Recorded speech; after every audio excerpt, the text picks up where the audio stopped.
இன்னைக்கு இன்னைக்கு என்ன நாள்? இன்னைக்கு என்ன நாள்? சிலுவையில் அறைந்த நாள். இன்னைக்கு என்ன நாள் சொல்லுங்க. அந்த பக்கம் ஆண்கள் சைடு சத்தமா. சூப்பர். Okay okay. பெண்கள் இன்னைக்கு என்ன நாள்? சிலுவையில் வேற என்ன நாள்? இன்னைக்கு என்ன நாள் சிலுவையில்? நல்லா சொல்லுங்க, சத்தமா சொல்லுங்க. இன்னைக்கு என்ன நாள்? சிலுவையில் மரித்த நாள். ஆமென். அல்லேலூயா சொல்லலாமா? நல்ல வேலை, குட் ஃப்ரைடேன்னு யாரும் சொல்லலை. நான் தான் எதிர்பார்த்தேன், குட் ஃப்ரைடேன்னு யாராவது சொல்லிடுவீங்களோன்னு நினச்சேன். குட் ஃப்ரைடே இல்லை, அதனால தெளிவாக இருக்கிறீங்க. கர்த்தர் உங்களை ஆசீர்வதிப்பாராக. அல்லேலூயா சொல்லலாமா? தெளிவாக இருக்கிறீங்க. கர்த்தர் உங்களோடு இருப்பாராக. ஆமென். நீங்களும் நானும் கர்த்தருடைய சமூகத்தில் வந்திருக்கிறதே ஒரு பெரிய பாக்கியம். ஆண்டவர் இந்த நாளை நீங்கள் கூடி வந்திருக்கிறத பார்த்து கர்த்தர் சந்தோஷப்படுவார். ஆமென் சொல்லலாமா? உலகம் முழுவதும் அவன் இந்த நாளில் துக்கமுகமா, ஐயோ இயேசுவை கொண்டு போட்டாங்களே, இயேசுவை சிலுவையில் அரைஞ்சிட்டாங்களே அப்படின்னு துக்கமாக இருக்கும். ஆனால் ஆண்டவர் சொல்லுகிறார், இல்லை, இன்னைக்கு தேவன் நமக்கு மகிழ்ச்சியை தந்த நாள். அல்லேலூயா சொல்லலாமா? நம்ம துக்கத்தை நீக்கின நாள். என்ன நாளா இந்த நாள்? நம்ம துக்கத்தை நீக்கிய நாள். ஆமென். வேதத்தை எடுத்து வாசிக்க போகிறோம். கர்த்தருடைய கரத்துல தேவனுடைய வார்த்தை நமக்கு சொல்லப்பட்ட பிரகாரமா இன்றைக்கு இந்த நாளை குறித்ததான தியானத்திற்கு நேராக, சிலுவையின் தியானத்திற்கு நேராக உங்களை கர்த்தருடைய ஆவியானவர் நடத்துவாராக. இன்றைக்கு இந்த தேவனுடைய சிலுவையின் பாடுகளையும் சிலுவையின் தியானத்தையும் இன்றைக்கு பரிசுத்த ஆவியானவர் உங்களை கற்றுக் கொடுத்து, ஆண்டவர் அந்த நோக்கம் நிறைவேறும்படி, அவர் எதற்காக சிலுவையில் அறைந்தாரோ அந்த நோக்கம் நிறைவேறும்படிக்கு கர்த்தர் உங்களை ஆசீர்வதிப்பாராக. ஆமென் சொல்லலாமா? அல்லேலூயா சொல்லலாமா? அல்லேலூயா அல்லேலூயா. வாசிக்கலாமா? ஒருவர் வாசிக்கலாம்.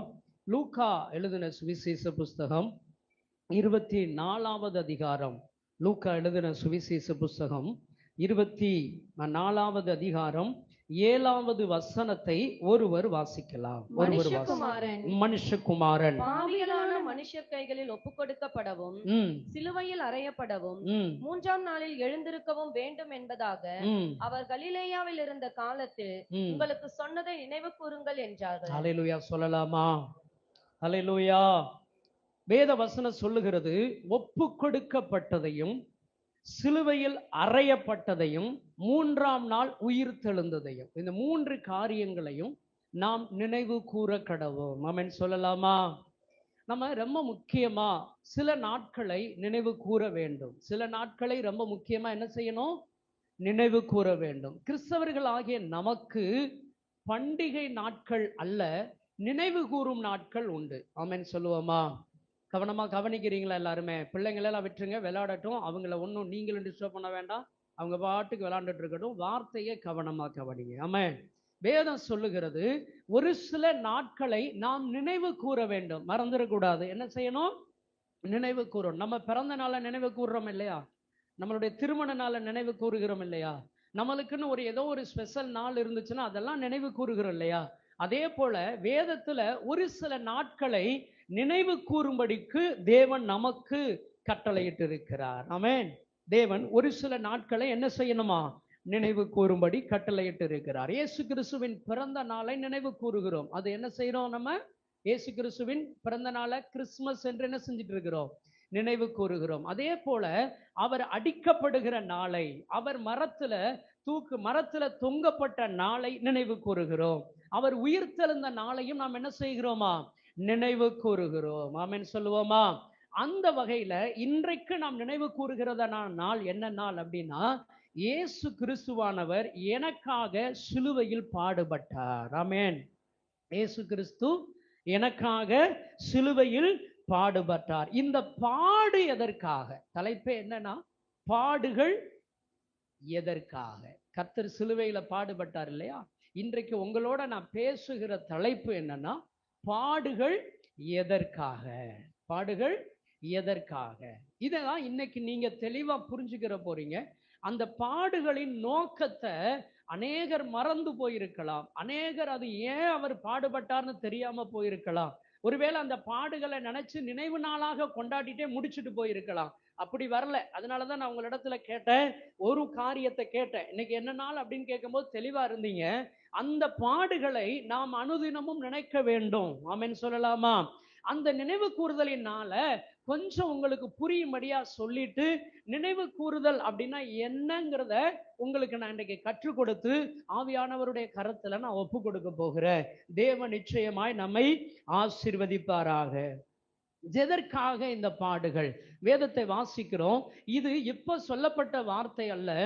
இது ஆண்டவர் இயேசு கிறிஸ்து இந்த பூமிக்கு வருவதற்கு முன்பதாகவே இந்த பாடுகளை குறித்து வேதம் நமக்கு முன்னதாகவே அறிவிக்கப்பட்ட முதல் காரியத்தை குறித்து நான் உங்களுக்கு வாசிக்க சொல்றேன். யாத்திராகம புஸ்தகம் 12ஆம் அதிகாரம் 51வது வசனத்தை வாசிங்க. ஆண்டவர் இயேசு கிறிஸ்துவானவர் இந்த உலகத்துல பாடுபடுகிற நோக்கத்தை ஆரம்பத்திலேயே அவர் சொல்லி வைத்து விட்டார். ஆதியாகம புஸ்தகத்திலேயே அவர் அதை சொல்லி வைத்தார்.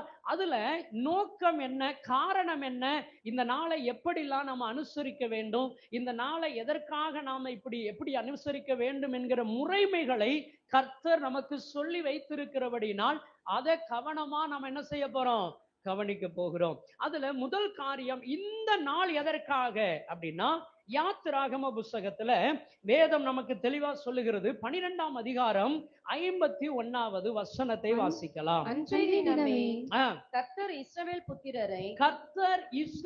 புத்திரரை அணி அணியாய் எகிப்து தேசத்திலிருந்து வசனம் சொல்லுகிறது, அணி அணியாய் எகிப்து தேசத்திலிருந்து புறப்பட பண்ணினார். பக்கத்துல பார்த்து சொல்லுங்க, இந்த நாள்.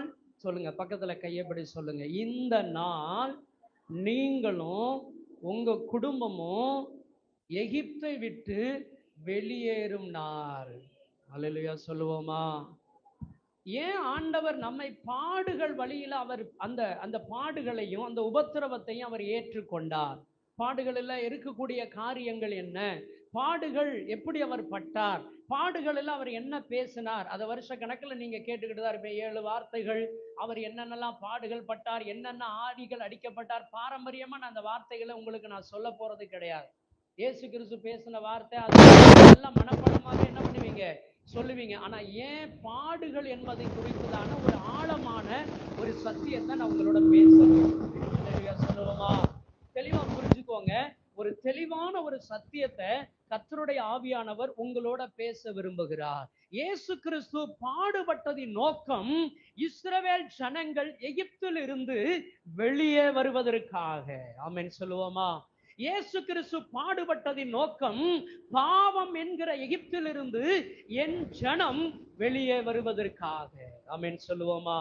அப்போ இன்றைக்கு உங்களை நீங்க நினைவு கூற போறீங்க, நான் இயேசு கிறிஸ்து 2000 ஆண்டுகளுக்கு முன்பதாக பாடுபட்டதை நிறைவேற்றினேனா? இயேசு கிறிஸ்து 2000 ஆண்டுகளுக்கு முன்பதாக அவர் பாடுபட்டதை நான் நிறைவேற்றி இருக்கிறேனா என்பதை குறித்து நாம் என்ன செய்ய போறோம் இன்றைக்கு? சொல்லுங்க, என்ன போறீங்க, என்ன செய்ய போறீங்க? உங்களை ஆராய்ஞ்சு பார்க்க போறீங்க.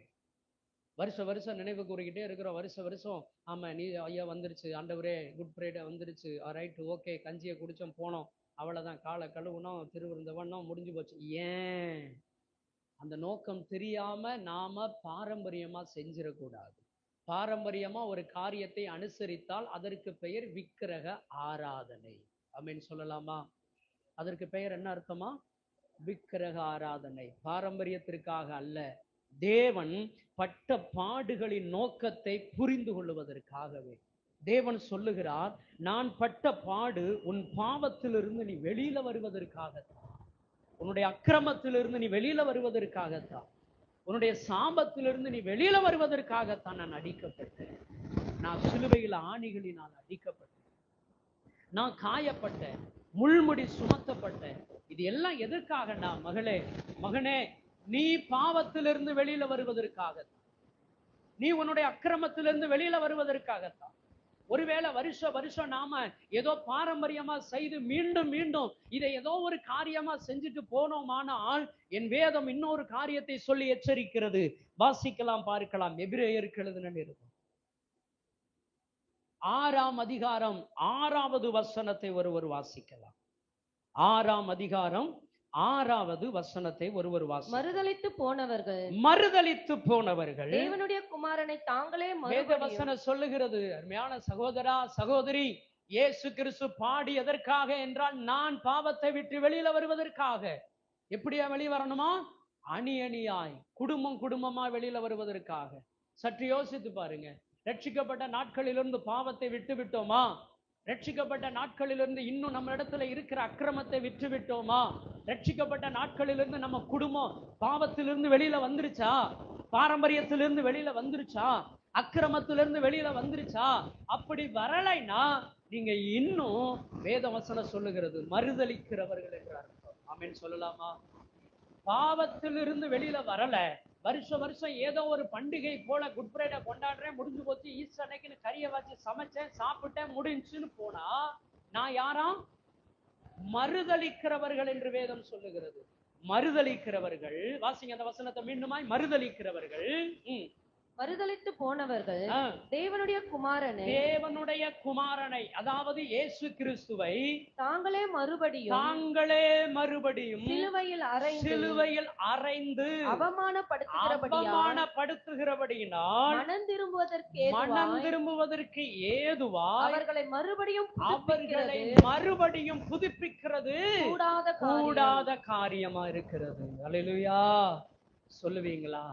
ஆண்டவரை பார்த்து சொல்லுவீங்களா? இன்றோடு கூட நான் எகிப்தை விட்டு வெளியில வந்துறேன் ஆண்டவர்.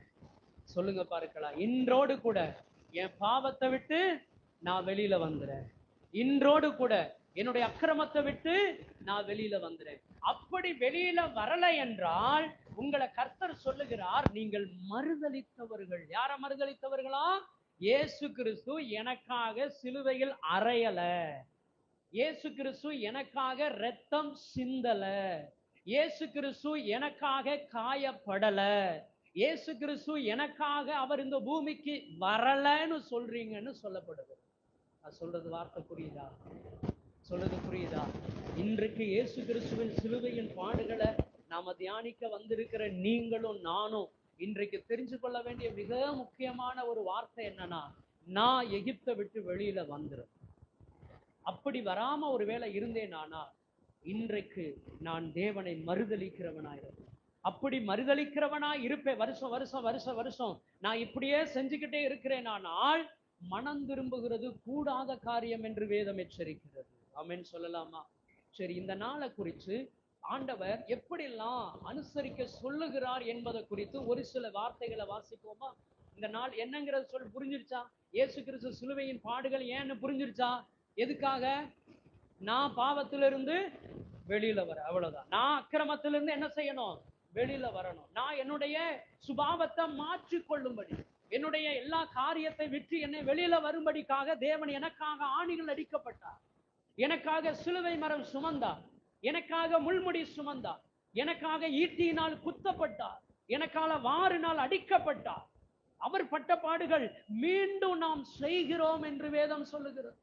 ஒருவேளை நீங்க பாவத்துல இருப்பீர்களானால், ஒருவேளை நீங்க மீண்டும் மீண்டும் பாவம் செய்வீர்களானால், துணிகரமா இயேசு கிறிஸ்துவை சிலுவையில மீண்டும் மீண்டும் அறைகிறவர்களாய் இருப்பீர்கள் என்று வேதம் எச்சரிக்கிறதையா?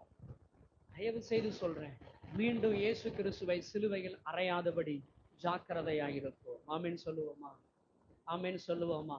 இந்த நாளை எப்படி அனுசரிக்கணும்? இந்த நாள் என்ன நாள் அப்படிங்கிறத உங்களுக்கு நான் தெளிவா சொல்ல விரும்புகிறேன். வேதத்திலிருந்து ஒரு காரியத்தை குறித்து நாம் வாசிக்க விரும்புகிறேன். வாசிக்கலாம். யாத்திராகம புத்தகம் 12ஆம் அதிகாரத்திற்குள்ள வந்துருங்க. இந்த நாளை குறித்து ஆண்டவர் முன்னதாகவே சொல்லி வைத்திருக்கிற சத்தியத்தை தான் உங்களுக்கு நான் போதிக்க போகிறேன். யாத்திராகம புத்தகம் 12ஆம் அதிகாரத்துல தேவன் இந்த நாளை எப்படி அனுசரிக்க வேண்டும் என்று சொல்லப்பட்டிருக்கிறார். வாசிக்கலாம். 21, 22, 23வது வசனம். அப்பொழுது மோசே இஸ்ரவேல் மூப்பர் யாவரையும் அழைப்பித்து நீங்கள் உங்கள் குடும்பங்களுக்கு தக்கதாக உங்களுக்கு ஆட்டுக்குட்டியை தெரிந்தெடுத்துக் கொண்டு இந்த நாளில நீங்க செய்ய வேண்டியது, அதாவது இயேசு கிறிஸ்து நமக்காக செய்து முடித்ததையே நாம் தியானித்துக் கொண்டிருப்போமாக நாம் வஞ்சிக்கப்படுகிறவர்களா இருப்போம். அது ஒரு முறை ஆண்டவர் அவர் செய்து முடித்து விட்டார். ஆனா நாம என்ன செய்ய வேண்டும் என்பதை குறித்து ஆண்டவர் யாத்திராகம புத்தகத்துல நமக்கு தெளிவா ஒரு சில காரியங்களை நமக்கு சொல்லி வைத்திருக்கிறார். இது என்னெல்லாம் நீங்க செய்யணும் அப்படிங்கறத குறித்து இன்றைக்கு நாம் நினைவு கூற போகிறோம். வேதம் சொல்லுகிறது, ஒரு குடும்பத்திற்கு, உங்க குடும்பத்திற்காக, உங்க சொல்லுங்க யாருக்காக? உங்களுடைய குடும்பத்திற்காக ஆட்டுக்குட்டியை தெரிந்தெடுத்து கொண்டு பஸ்காவை அடித்து, ஆட்டுக்குட்டியை தெரிந்து கொண்டு பஸ்காவை அடித்து, என்ன அடித்தான்? என்ன அடித்து? அங்க என்ன சொல்லி இருக்கணும்? ஆட்டுக்குட்டியை தெரிந்து கொண்டு, ஆட்டுக்குட்டியை என்ன பண்ணிருக்கணும்? அங்க வேதவசனம் அப்படித்தானே சொல்லி இருக்கணும். அப்பயே அங்க பஸ்காங்கிற ஒரு வார்த்தை உள்ள எதுக்கு வந்துச்சு அப்படின்னா, அதுதான் இயேசு கிறிஸ்து. அல்லேலூயா சொல்லலாமா? அதுதான் இயேசு கிறிஸ்துவானவர். இயேசு கிறிஸ்துவானவர் அடிக்கப்படுகிற காரியத்தை குறித்து ஆண்டவர் நமக்கு யாத்திராகம புஸ்தகத்துல அவர் சிலுவையில் படப்போகிற காரியங்களை ஆண்டவர் அன்றைக்கு நமக்கு முன்னு அடையாளமாக எழுதி வைத்திருக்கிறார். இப்போ இந்த பஸ்கா அடிக்கப்படணும்.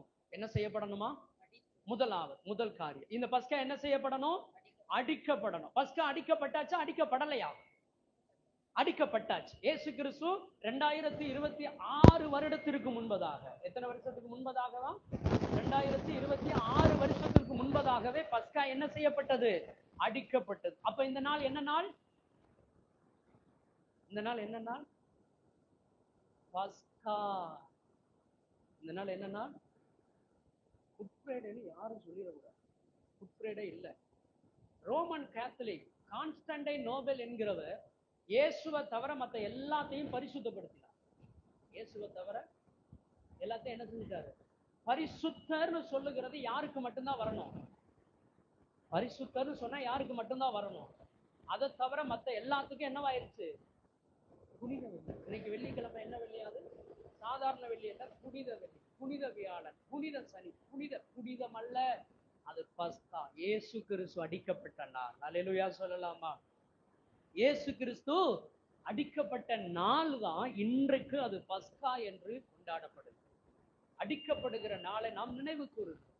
இதற்கு முன்பதாக ஒரு நாள், போன வாரம் ஒண்ணு கொண்டாடினீங்க இல்லையா? அது என்ன நாள்? குருத்தோலை ஞாயிறு அல்ல. அதுக்கு பேர் குருத்தோலை ஞாயிறுன்னு பைபிள்ல எங்கேயாவது சொல்லப்பட்டிருக்குதுன்னா குருத்தோலை ஞாயிறு கிடையாது. இயேசு கிறிஸ்து எருசலேமை நோக்கி பவனி வரும். என்ன நாள் அதுக்கு பேரு? இங்க என்னெல்லாம் தேவையில்லாதோ அதெல்லாம் ரோமன் என்ன பண்ணிருச்சு? ரோமன் கேத்தலிக் அது எல்லாத்தையும் தூக்கிருச்சு. இது வஞ்சகம், தெளிவா இருக்கணும். சத்தியத்தை அறிகிற நீங்க அதையே ஃபாலோ பண்ணிடக்கூடாது. குருத்தோலை ஞாயிறு இல்ல, தேவன் பவனி வரும் நாள். ஏன் பவனி வருகிறார் என்றால், வேதம் சொல்லுது, போன வாரத்துல பார்த்திருப்பீங்க, இயேசு கிறிஸ்து தேவாலயத்தை பரிசுத்தப்படுத்தும்படிக்காக பவனி வந்து என்ன செய்தாரு? தேவாலயத்தை பரிசுத்தப்படுத்தினார். சாட்டைகளை உண்டு பண்ணி என்ன பண்ணினாராம்?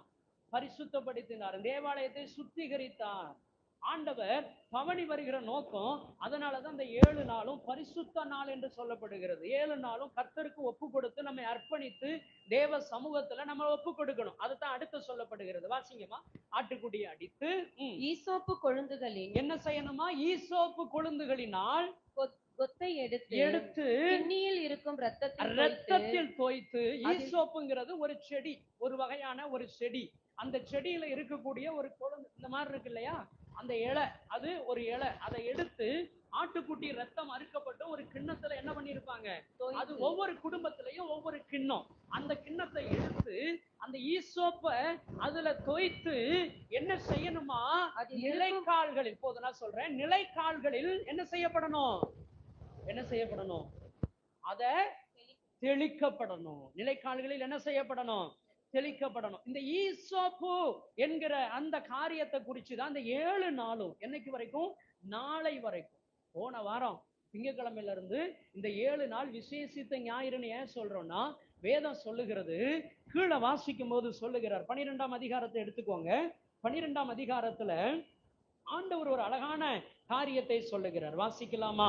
11வது வசனத்திலிருந்து வாசிக்கலாம். அதை புசிக்க வேண்டிய விதமாவது, நீங்கள் உங்கள் அறைகளில் கச்சை கட்டி கொண்டும் உங்கள் கால்களில் பாதரட்சை தொடுத்து கொண்டும் உங்கள் கையில் தடி பிடித்து கொண்டும் அதை தீவிரமாய் புசிக்க கடவீர்கள். அது கர்த்தருடைய பஸ்கா. அதான் சொல்லப்படுகிறது. இது என்ன நாளா? பஸ்கா. நல்லா தெரிஞ்சுக்கோங்க, இந்த நாளுக்கு பெயர் என்ன நாள்? பஸ்கா. புனித வெள்ளின்னு இனிமே எதுவுமே என்ன பண்ணக்கூடாது? சொல்லக்கூடாது. பஸ்கா, ஆட்டுக்குட்டியானவர் அடிக்கப்பட்ட நாள். ஆமென் சொல்லுவோமா? இன்னொன்னு சொல்ல போனா, இந்த நாள் தான் எபிரேயர்கள், யூதர்களுடைய முதல் தேதி. யூதர்களுடைய இது முதல் வருஷம், முதல் மாதம். இன்னைக்குதான் அவங்களுக்கு இந்த வாரங்கள் தான் அவங்களுக்கு என்ன நாளாம்? என்ன நாள்? முதல் புதிய வருடம். நீங்க கேலண்டர் எடுத்து பார்த்தீங்கன்னா ஏப்ரல் மாதம் தான் அவங்களுக்கு ஆரம்பிக்கும் முதல் நாள். தமிழ் வருட பிறப்பு எப்போ ஆரம்பிக்குது? ஏப்ரல். ஏப்ரல் தான் ஆரம்பிக்குது இல்லையா? அதே காலண்டர் தான் எபிரேயர்களுக்கு ஏப்ரல் மாதத்துல. இன்றிலிருந்து அவர்களை கர்த்தர் புனிதப்படுத்தினார், புதிதாக்கினார். இதைத்தான் இயேசு கிறிஸ்து சிலுவையில சிந்தின போது அவர் சொல்லுகிறார், இது புதிய உடன்படிக்கைக்குரிய என்னுடைய இரத்தமாய் இருக்கிறது என்று சொன்னார். இன்றைக்கு நாம மீண்டும் பிறப்பதற்கான தேவன் நமக்காய் அடிக்கப்பட்ட பஸ்கா. அல்லேலூயா சொல்லலாமா? அது ஆண்டவர் சொல்றாரு பாருங்க. 14வது வசனத்தை வாசிக்கலாம். 14வது அந்த நாள் உங்களுக்கு நினைவு கூறுதலான நாளா இருக்க கடவது. அந்த நாள் நினைவு கூறும் நாளா இருக்க கடவதாக, வருஷந்தோறும் அதை நினைவு கூறும்படியா அந்த நாளை நியமிங்கன்னு சொல்றாரு. அதை கர்த்தருக்கு பண்டிகையாக ஆசரிப்பீர்களாக. அதை கர்த்தருக்கு பண்டிகையாய் ஆசரிப்பீர்களாக. அதை உங்கள் தலைமுறை தோறும் நித்திய நியாயமாக ஆசரிக்க கடவீர்கள். புளிப்பில்லாத அப்பத்தை என்ன செய்யணுமா? இந்த ஒரு வாரம் அளவும் புளிப்பில்லாத அப்பத்தை 7 நாள் அளவும் 7 நாள் அளவும் புசிக்க கடவீர்கள். இது என்ன குறிக்குது அப்படின்னு கேட்டீங்கன்னா, பழைய மாவு என்னை விட்டு என்ன செஞ்சிடணுமா? நீக்கி போட்டு நான் என்ன செய்யணும்? புளிப்பில்லாத புதிய மாவை நான் சாப்பிடணும். அன்னைக்கு அவங்க செய்த பண்டிகை என்ன பண்டிகைனா, புளிப்பில்லாத மாவை 7 நாளும் என்ன பண்ணணும்? அவங்க சாப்பிடணும். இன்றைக்கு நம்ம புளிப்பில்லாத மாவை சாப்பிடுறது அல்ல. ஆகையினால் தேவன் சொல்லுகிறார், புளித்த வாழ்க்கைய நம்மை விட்டு விலக்குவோம். என்ன செய்யணுமா? அப்படின்னா என்ன? பழைய வாழ்க்கைய நம்மை விட்டு விலக்கும் நாள். ஆமேன் சொல்லுங்களேன். அதைத்தான் நான் உங்களுக்கு சொன்னேன். எகிப்தை விட்டு வெளியேறும் நாள். இந்த நாள் என்ன நாளா? எகிப்தை விட்டு வெளியேறும் நாள். இப்ப ஓரளவுக்கு உங்களுக்கு இந்த நாளை குறிச்சு ஒரு ஐடியா தெரிஞ்சிருச்சு இல்லையா? இந்த நாள்னா என்னங்கிறது ஒரு ஐடியா தெரிஞ்சிருச்சு இல்லையா? இப்ப வெளியில எப்படி வரப்போறோம்? எதுல இருந்து வெளியில வரப்போறோம்?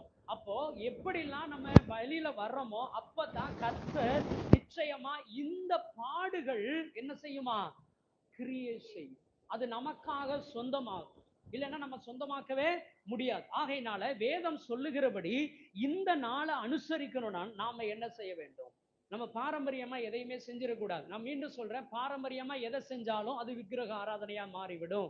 ஆகையினால அதை பாரம்பரியமா செய்யாதபடிக்கு இந்த நாளை தெளிவா நமக்காக ஆண்டவர் அடிக்கப்பட்டு எவ்வளவு பாடுகள் இல்லையா? 12 மணி நேரம் பாடுகள் என்று வேதம் சொல்லுகிறது. 12 மணி நேரம் பாடுகள் என்று வேதம் சொல்லுகிறது. 11 மணிக்கு ஆரம்பித்து 11 மணி வரைக்கும் பாடுகள் அவர் பட்டார். வேதனையோடு கூட அவர் பாடுகள் பட்டார். இந்த நாள் 6 மணி வரைக்கும் அவர் பாடுபட்டார். இந்த வெள்ளிக்கிழமை அன்னைக்குன்னு என்ன செய்தாராம்? பாடுபட்டார். இஸ்ரவேலுடைய காலாண்டரின் படி நாளைக்கு பரிசுத்த ஓய்வு நாள். அப்போ வெள்ளிக்கிழமை அன்னைக்குன்னு அவர் பாடுபட்டார். வேதம் சொல்லுகிறது பெரிய நாளுக்கு முந்தின நாள் பாடுபட்டார். பெரிய நாளுக்கு முந்தின நாளா? சனிக்கிழமைக்கு முந்தின நாள் அவர் பாடுபட்டார். அந்த பாடு 12 மணி நேரம் பட்ட பாடு நமக்கு சொல்லப்படுகிறது 12 மாதத்தின் அடையாளமாகவே. இந்த மாதமா?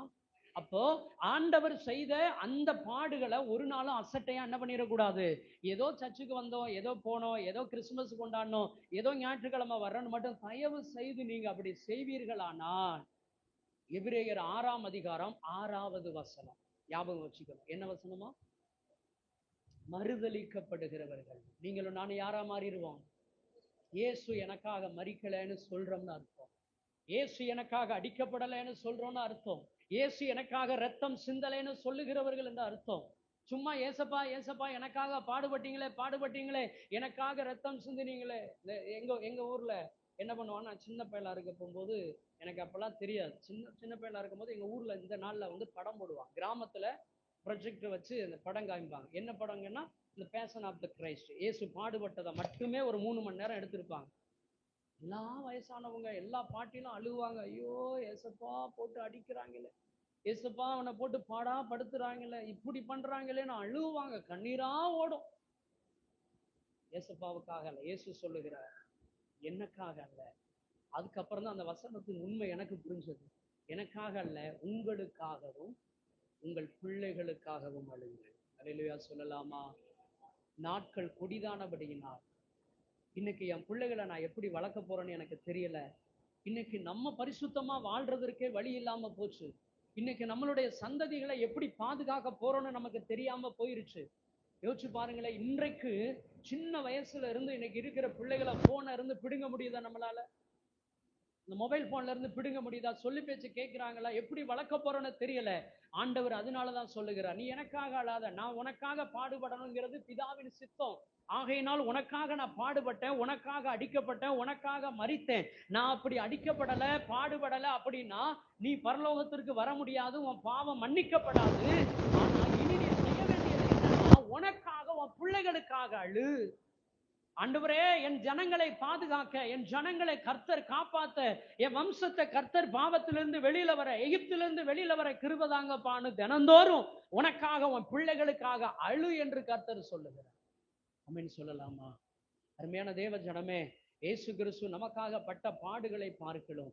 இன்றைக்கு நீங்களும் நானும் தேவன் சிலுவையில மீண்டும் மீண்டும் அறைகிறது பெரும் பாடா இருக்குது. உண்மையா சொல்ல போனா அவர் அனுதினமும் என்ன பண்றார்? நம்மளை நினைச்சு பாடுபடுகிறார். தினந்தோறும் என் பிள்ளை பாவத்தை விட்டு வெளியில வரமாட்டேன்றானே, என் பிள்ளை இன்னும் அக்கிரமத்திலிருந்து வெளியில வரமாட்டேன்றானே, இன்னும் என் பிள்ளை அந்த அசிங்கத்திலிருந்து வெளியில வரமாட்டேன்றாங்களே, இன்னும் என் பிள்ளைகள் இன்னும் கோபத்திலிருந்து வெளியில வரமாட்டேன்றாங்களே, இன்னும் என் பிள்ளைகள் இவர் இதுக்காகத்தானே நான் பாடுபட்டேன், இதுக்காகத்தானே மனுஷனா வந்தேன், இதுக்காகத்தானே அடிக்கப்பட்டேன், இதுக்காகத்தானே வேதனைகளை சுமந்தேன்னு அனுதினமும் அவர் பரலோகத்துல இருந்து பாடுபடுகிறார். நம்மளை நினைச்சு பாடுபடுகிறார். அதனால தான் இந்த இந்த வசனத்தை எழுதின ஆக்கியோன் அழகா எழுதுகிறார், நீங்கள் மீண்டும் மீண்டும் அவரை என்ன பண்ணுகிறீர்களா? சிலுவையில் அறைகிறீர்கள். இனி ஒரு தீர்மானம் எடுப்போம், ஆண்டவரே, இனிமே நான் உங்களை சிலுவையில் அறைய மாட்டேன். ஆண்டவரே சொல்லுவீங்களா? இனிமே நான் உங்களை சிலுவையில் அறைய மாட்டேப்பா. ரோமனும் ஒரு தடவை தான் சிலுவையில் அறைகிறான். கிறிஸ்தவன் அனுதினமும் இயேசு என்ன பண்ணிட்டு இருக்கிறோம்?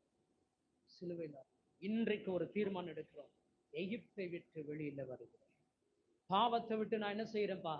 வெளியில வருகிற ஆண்டவரே, என்னை மனசார நான் ஒப்பு கொடுக்கிறேன். வேதம் ஒரு காரியத்தை நமக்கு சொல்லுகிறது.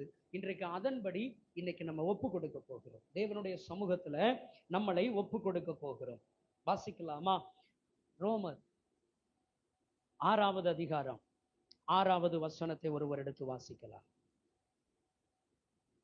நாம் இனி பாவத்துக்கு ஊழியம் செய்யாதபடிக்கு பாவ சரீரம் ஒழிந்து போகும் பொருட்டாக நம்முடைய பழைய மனுஷன் அவரோட கூட சிலுவையில் அறையப்பட்டது. இப்ப என்ன செய்யப்படணும்னா, அவர் ஒரு தடவை சிலுவையில என்ன பண்ணிட்டாரு? அவரை ஒரு தடவை சிலுவையில அறைஞ்சாச்சு. இப்ப அதே சிலுவையில வேதம் என்ன சொல்லுதா?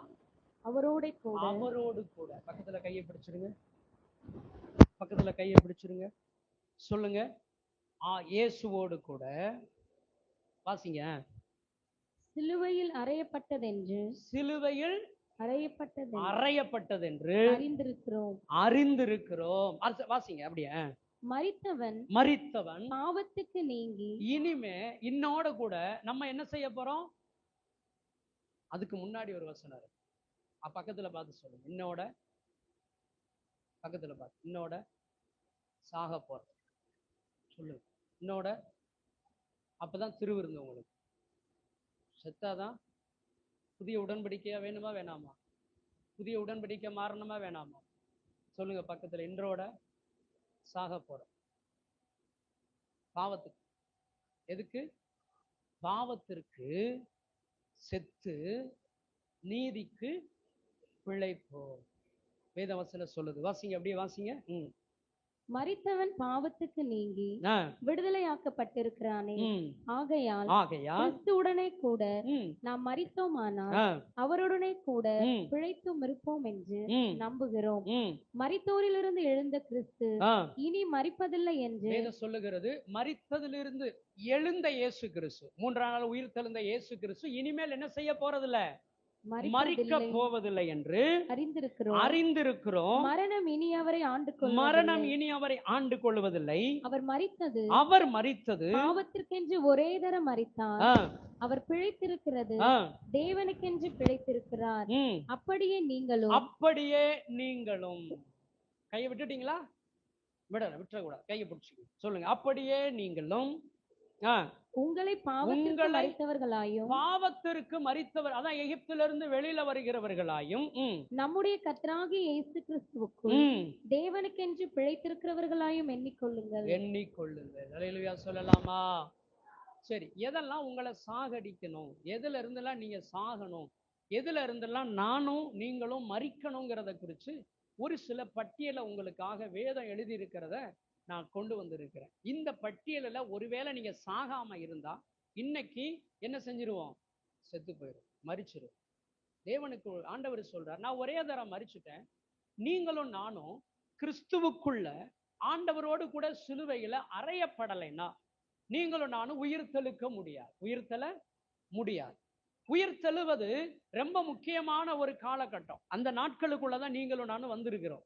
உயிர்த்தெழுகிற நாட்களுக்குள்ள வந்திருக்கிறோம். இயேசு கிறிஸ்து எப்ப வருவார் என்று நமக்கு தெரியாது. அதி சீக்கிரத்துல வரப்போறாருங்கிறத மட்டும் நல்லாவே தெரியும். ஆமாவா இல்லையா? ஆமா. உங்களுக்கு சிலிண்டர் எல்லாம் கிடைக்குதா? வீடுகளில் எல்லாம் கிடைச்சிருச்சா? கிடைக்கிறது இல்லை, கிடைக்கிறது இல்லை. ஆமா, இனி அப்படிதான் வரும். வேதம் அப்படிதான் சொல்லுது. கடைசி நாட்களில இப்படிப்பட்ட உபத்திரவம் ஆரம்பிக்கப்படும். இது ஆரம்பம். இது என்னவா? ஆரம்பம். இதுக்கு பேர் என்ன? அப்ப முடிவு எப்படி இருக்கும்? நேற்றைய நாள்ல ஒரு 3 நாட்டு தலைவர்கள் ஒரு ஒப்பந்தம் போட்டிருக்கிறாங்க. அஜெண்டா 2030. என்னவா? அஜெண்டா 2030 அப்படின்னா என்ன அர்த்தம்னா 2030க்குள்ள இந்த உலகத்தை அவங்க கண்ட்ரோல் கையில் எடுக்கிறதுக்காக நேத்து ஒரு ஒப்பந்தம் போட்டிருக்கிறாங்க. அமெரிக்கா, ஆஸ்திரேலியா இவங்க எல்லாருமே சேர்ந்து ஒன் வேர்ல்டு ஆர்டருங்கிற ஒரு ஆர்டரை கொண்டு வர்றாங்க. நல்லாவே தெரியும். அதற்காக செய்யப்பட்டது தான் இந்த கொரோனாவில இருந்து இன்னைக்கு வரக்கூடிய கட்டத்துல இருந்து இன்னைக்கு இயேசு கிறிஸ்து சொல்லப்பட்ட மத்தேயு 24ஆம் அதிகாரத்துல சொல்லப்பட்ட எல்லா காரியமும் ஆண்டவர் நிறைவேற்றி வருகிறார் என்று சொல்லப்படுகிறது. அப்போ பக்கத்துல பார்த்து சொல்லுங்க, நீங்க உயிர்த்தெழணும்னா, இயேசு கிறிஸ்து வருவதற்கு முன்பதாகவே உயிர்த்தெழணும்னா, ரகசிய வருகையில எடுத்துக்கொள்ளப்படணும்னா பாவத்திற்கு மரித்தே ஆக வேண்டும். இல்லையா? சொல்லலாமா? இயேசு கிறிஸ்து மரித்ததினால் உயிர்த்தெழுந்தார். அதே போல பாவத்திற்கு நீங்க மரித்தா உயிர்த்தெழ முடியும். இல்லைன்னா பாவம் உங்களை என்ன செய்யாது? உயிர்த்தெழ விடாது. ஆகையினால வேதம் ஒரு சில காரியங்களில் உங்களை ஆராய்ச்சி பார்த்து இன்றைக்கு நம்ம ஒப்பு கொடுத்து புதிய உடன்படிக்கைக்குரியவர்களாய் எகிப்தை விட்டு வெளியே புறப்பட போகிறோம். ஆமென் சொல்லலாமா? ஒரு சில பட்டியலை குறித்து ஒரு சில காரியங்களை உங்களோட நான் பேசுகிறேன். வாசிக்கலாம். வேத புஸ்தகத்தை எடுத்துக்கொள்ளுவோம். எபேசியருக்கு எழுதின நிருபம் 4ஆம் அதிகாரம் 18வது வசனத்தை ஒருவர் வாசிக்கலாம். அவர்கள் புத்தியில் அந்தகாரப்பட்டு தங்கள் இருதய கடினத்தினால் தங்களில் இருக்கும் அறியாமையினாலே தேவனுடைய ஜீவனுக்கு அந்நியராய் இருந்து உணர்வில்லாதவர்களாய் சகலவித அசுத்தங்களையும் ஆவலோடு நடப்பிக்கும்படி தங்களை காம விகாரத்திற்கு வேதம் சொல்லுகிறது. அறியாமையினால் தங்களை காம விகாரத்திற்கு ஒப்பு கொடுத்திருக்கிறார்கள். முதலாவது என்னவா? அறியாமையினால் தங்களை காம விகாரத்திற்கு ஒப்பு கொடுத்திருக்கிறார்கள். ஆமென். அறியாமை என்கிற ஒரு காரியம் பாவத்தை உட்படுத்துகிறது. இதை செய்தா இதனால உண்டாகிற விளைவு என்னன்னு தெரியாம நாம செய்கிற சில காரியங்கள் அறியாமை என்கிற பாவம். அறியாமைனா என்னன்னு புரியுதா? எதையாவது செஞ்சுட்டு போயிட்டா அப்புறம் தனியா ஒரு பிரச்சனை. எதை வேணாலும் செய்யலாம், அதனால தப்பு இல்லை அப்படிங்கிற ஒரு முடிவுக்குள்ள இல்ல. இதை செய்தா இது நல்லதா, இது கெட்டதா, இது தேவனுக்கு விரோதமானதா, இது என்ன பாவத்தில் என்னை பாவத்திற்கு உட்படுத்துமா என்கிற ஞானமற்ற செயல். வேதம் சொல்லுகிறது. 1 தெசலோனிக்கர் 5:20-21 வாசிக்கும் போது சொல்லுகிறார், பகுத்தறிந்து ஒரு காரியத்தை உன் பிள்ளை செய்யும் போது, ஒரு காரியத்தை நீங்க செய்யும் போது அது என்னைய பாவத்துக்குட்படுத்துமா, என்னுடைய ஆத்துமாவை மரிக்க பண்ணுமாங்கிற உணர்வு நமக்குள்ள இருக்கணும். தயவு செய்து அப்படி செய்யாத போது உங்களுடைய ஆத்துமா காம விகாரத்திற்குட்படுத்தி விடும். ஏதோ செஞ்சோம், ஏதோ பண்ணோம். சிலர் சொல்லுவாங்க, எல்லாரும் பண்ணாததையா நாங்க பண்ணிட்டோம், எல்லா கிறிஸ்தவர்களும் செய்யாததையா செஞ்சிட்டோம். எங்க ஊர்ல ஒரு பாட்டி இருக்காங்க. அது பாட்டிகிட்ட சொல்லுவேன், ஏன் பாட்டி இதை செஞ்சீங்க, எதற்காக இப்படி பண்ண? அந்த அவங்க பண்ணினாங்க, நான் அதை பண்ணினேன். ஏதாவது ஒரு காரியம் சொன்னா அவங்க செஞ்சாங்க, நானும் செஞ்சுட்டேன். அப்படி இல்லை. அறியாமை என்கிற பாவத்திலிருந்து விடுதலை. ஞானமா இதை செஞ்சா இதனால் வரக்கூடிய விளைவு என்ன? பிள்ளைகளுக்கு நம்ம சில காரியத்தை சொல்றோம், ஒழுங்கா படிடா, படிக்கலைன்னா என்ன செய்ய முடியாது? பூமியில உலகத்துல வாழ முடியாது. நம்ம நல்லா உழைக்கணும், நல்லா படிச்சு நல்ல வேலைக்கு போகணும், நல்ல பிள்ளையா இருக்கணும்னு புத்தி சொல்றோம் இல்லையா?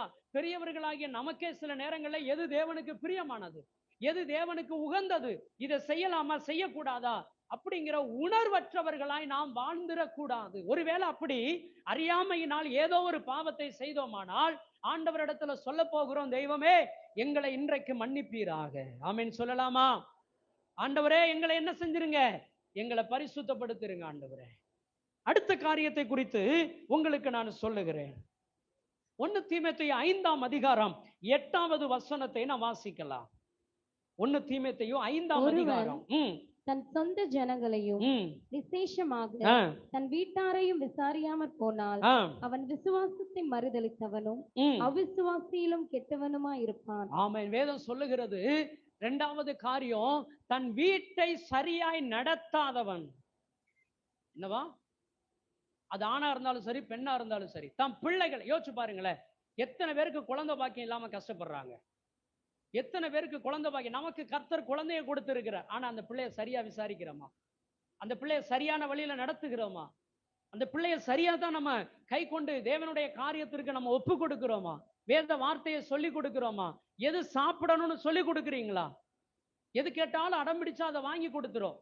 வீட்டிலே சில நேரங்களில் கணவன் பிள்ளைகளுக்கு எது தேவை, மனைவிக்கு எது தேவை, வீட்டுக்கு எது தேவை, என்ன பொருள் வேணும், வீட்டை எப்படி விசாரிக்கணும், மனைவி சோகமா இருக்கிறாங்களா அவங்களை விசாரிக்கணும், கணவனை பார்த்து மனைவி அவர்களுக்கு என்ன தேவை, அவர்களுக்கு எப்படி வேலைக்கு போறாங்க, அவங்களுக்கு நல்ல சமைச்சு நல்ல நேரத்துல சரியா அவங்க ட்ரெஸ்ஸை துவைச்சு அவங்களுக்கு நல்ல உணவு எல்லாம் செஞ்சு அவங்களை பராமரிக்கிறது. இது முதலாவது ஊழியம் என்று வேதம் சொல்லுகிறது. ஆமென். ஊழியக்காரனுக்கு சொல்லுகிறது, ஒரு குடும்பத்தை நன்றாய் விசாரிக்காதவன் ஊழியனே என்ன பண்ணக்கூடாது, வேதம் அப்படி சொல்லுகிறது.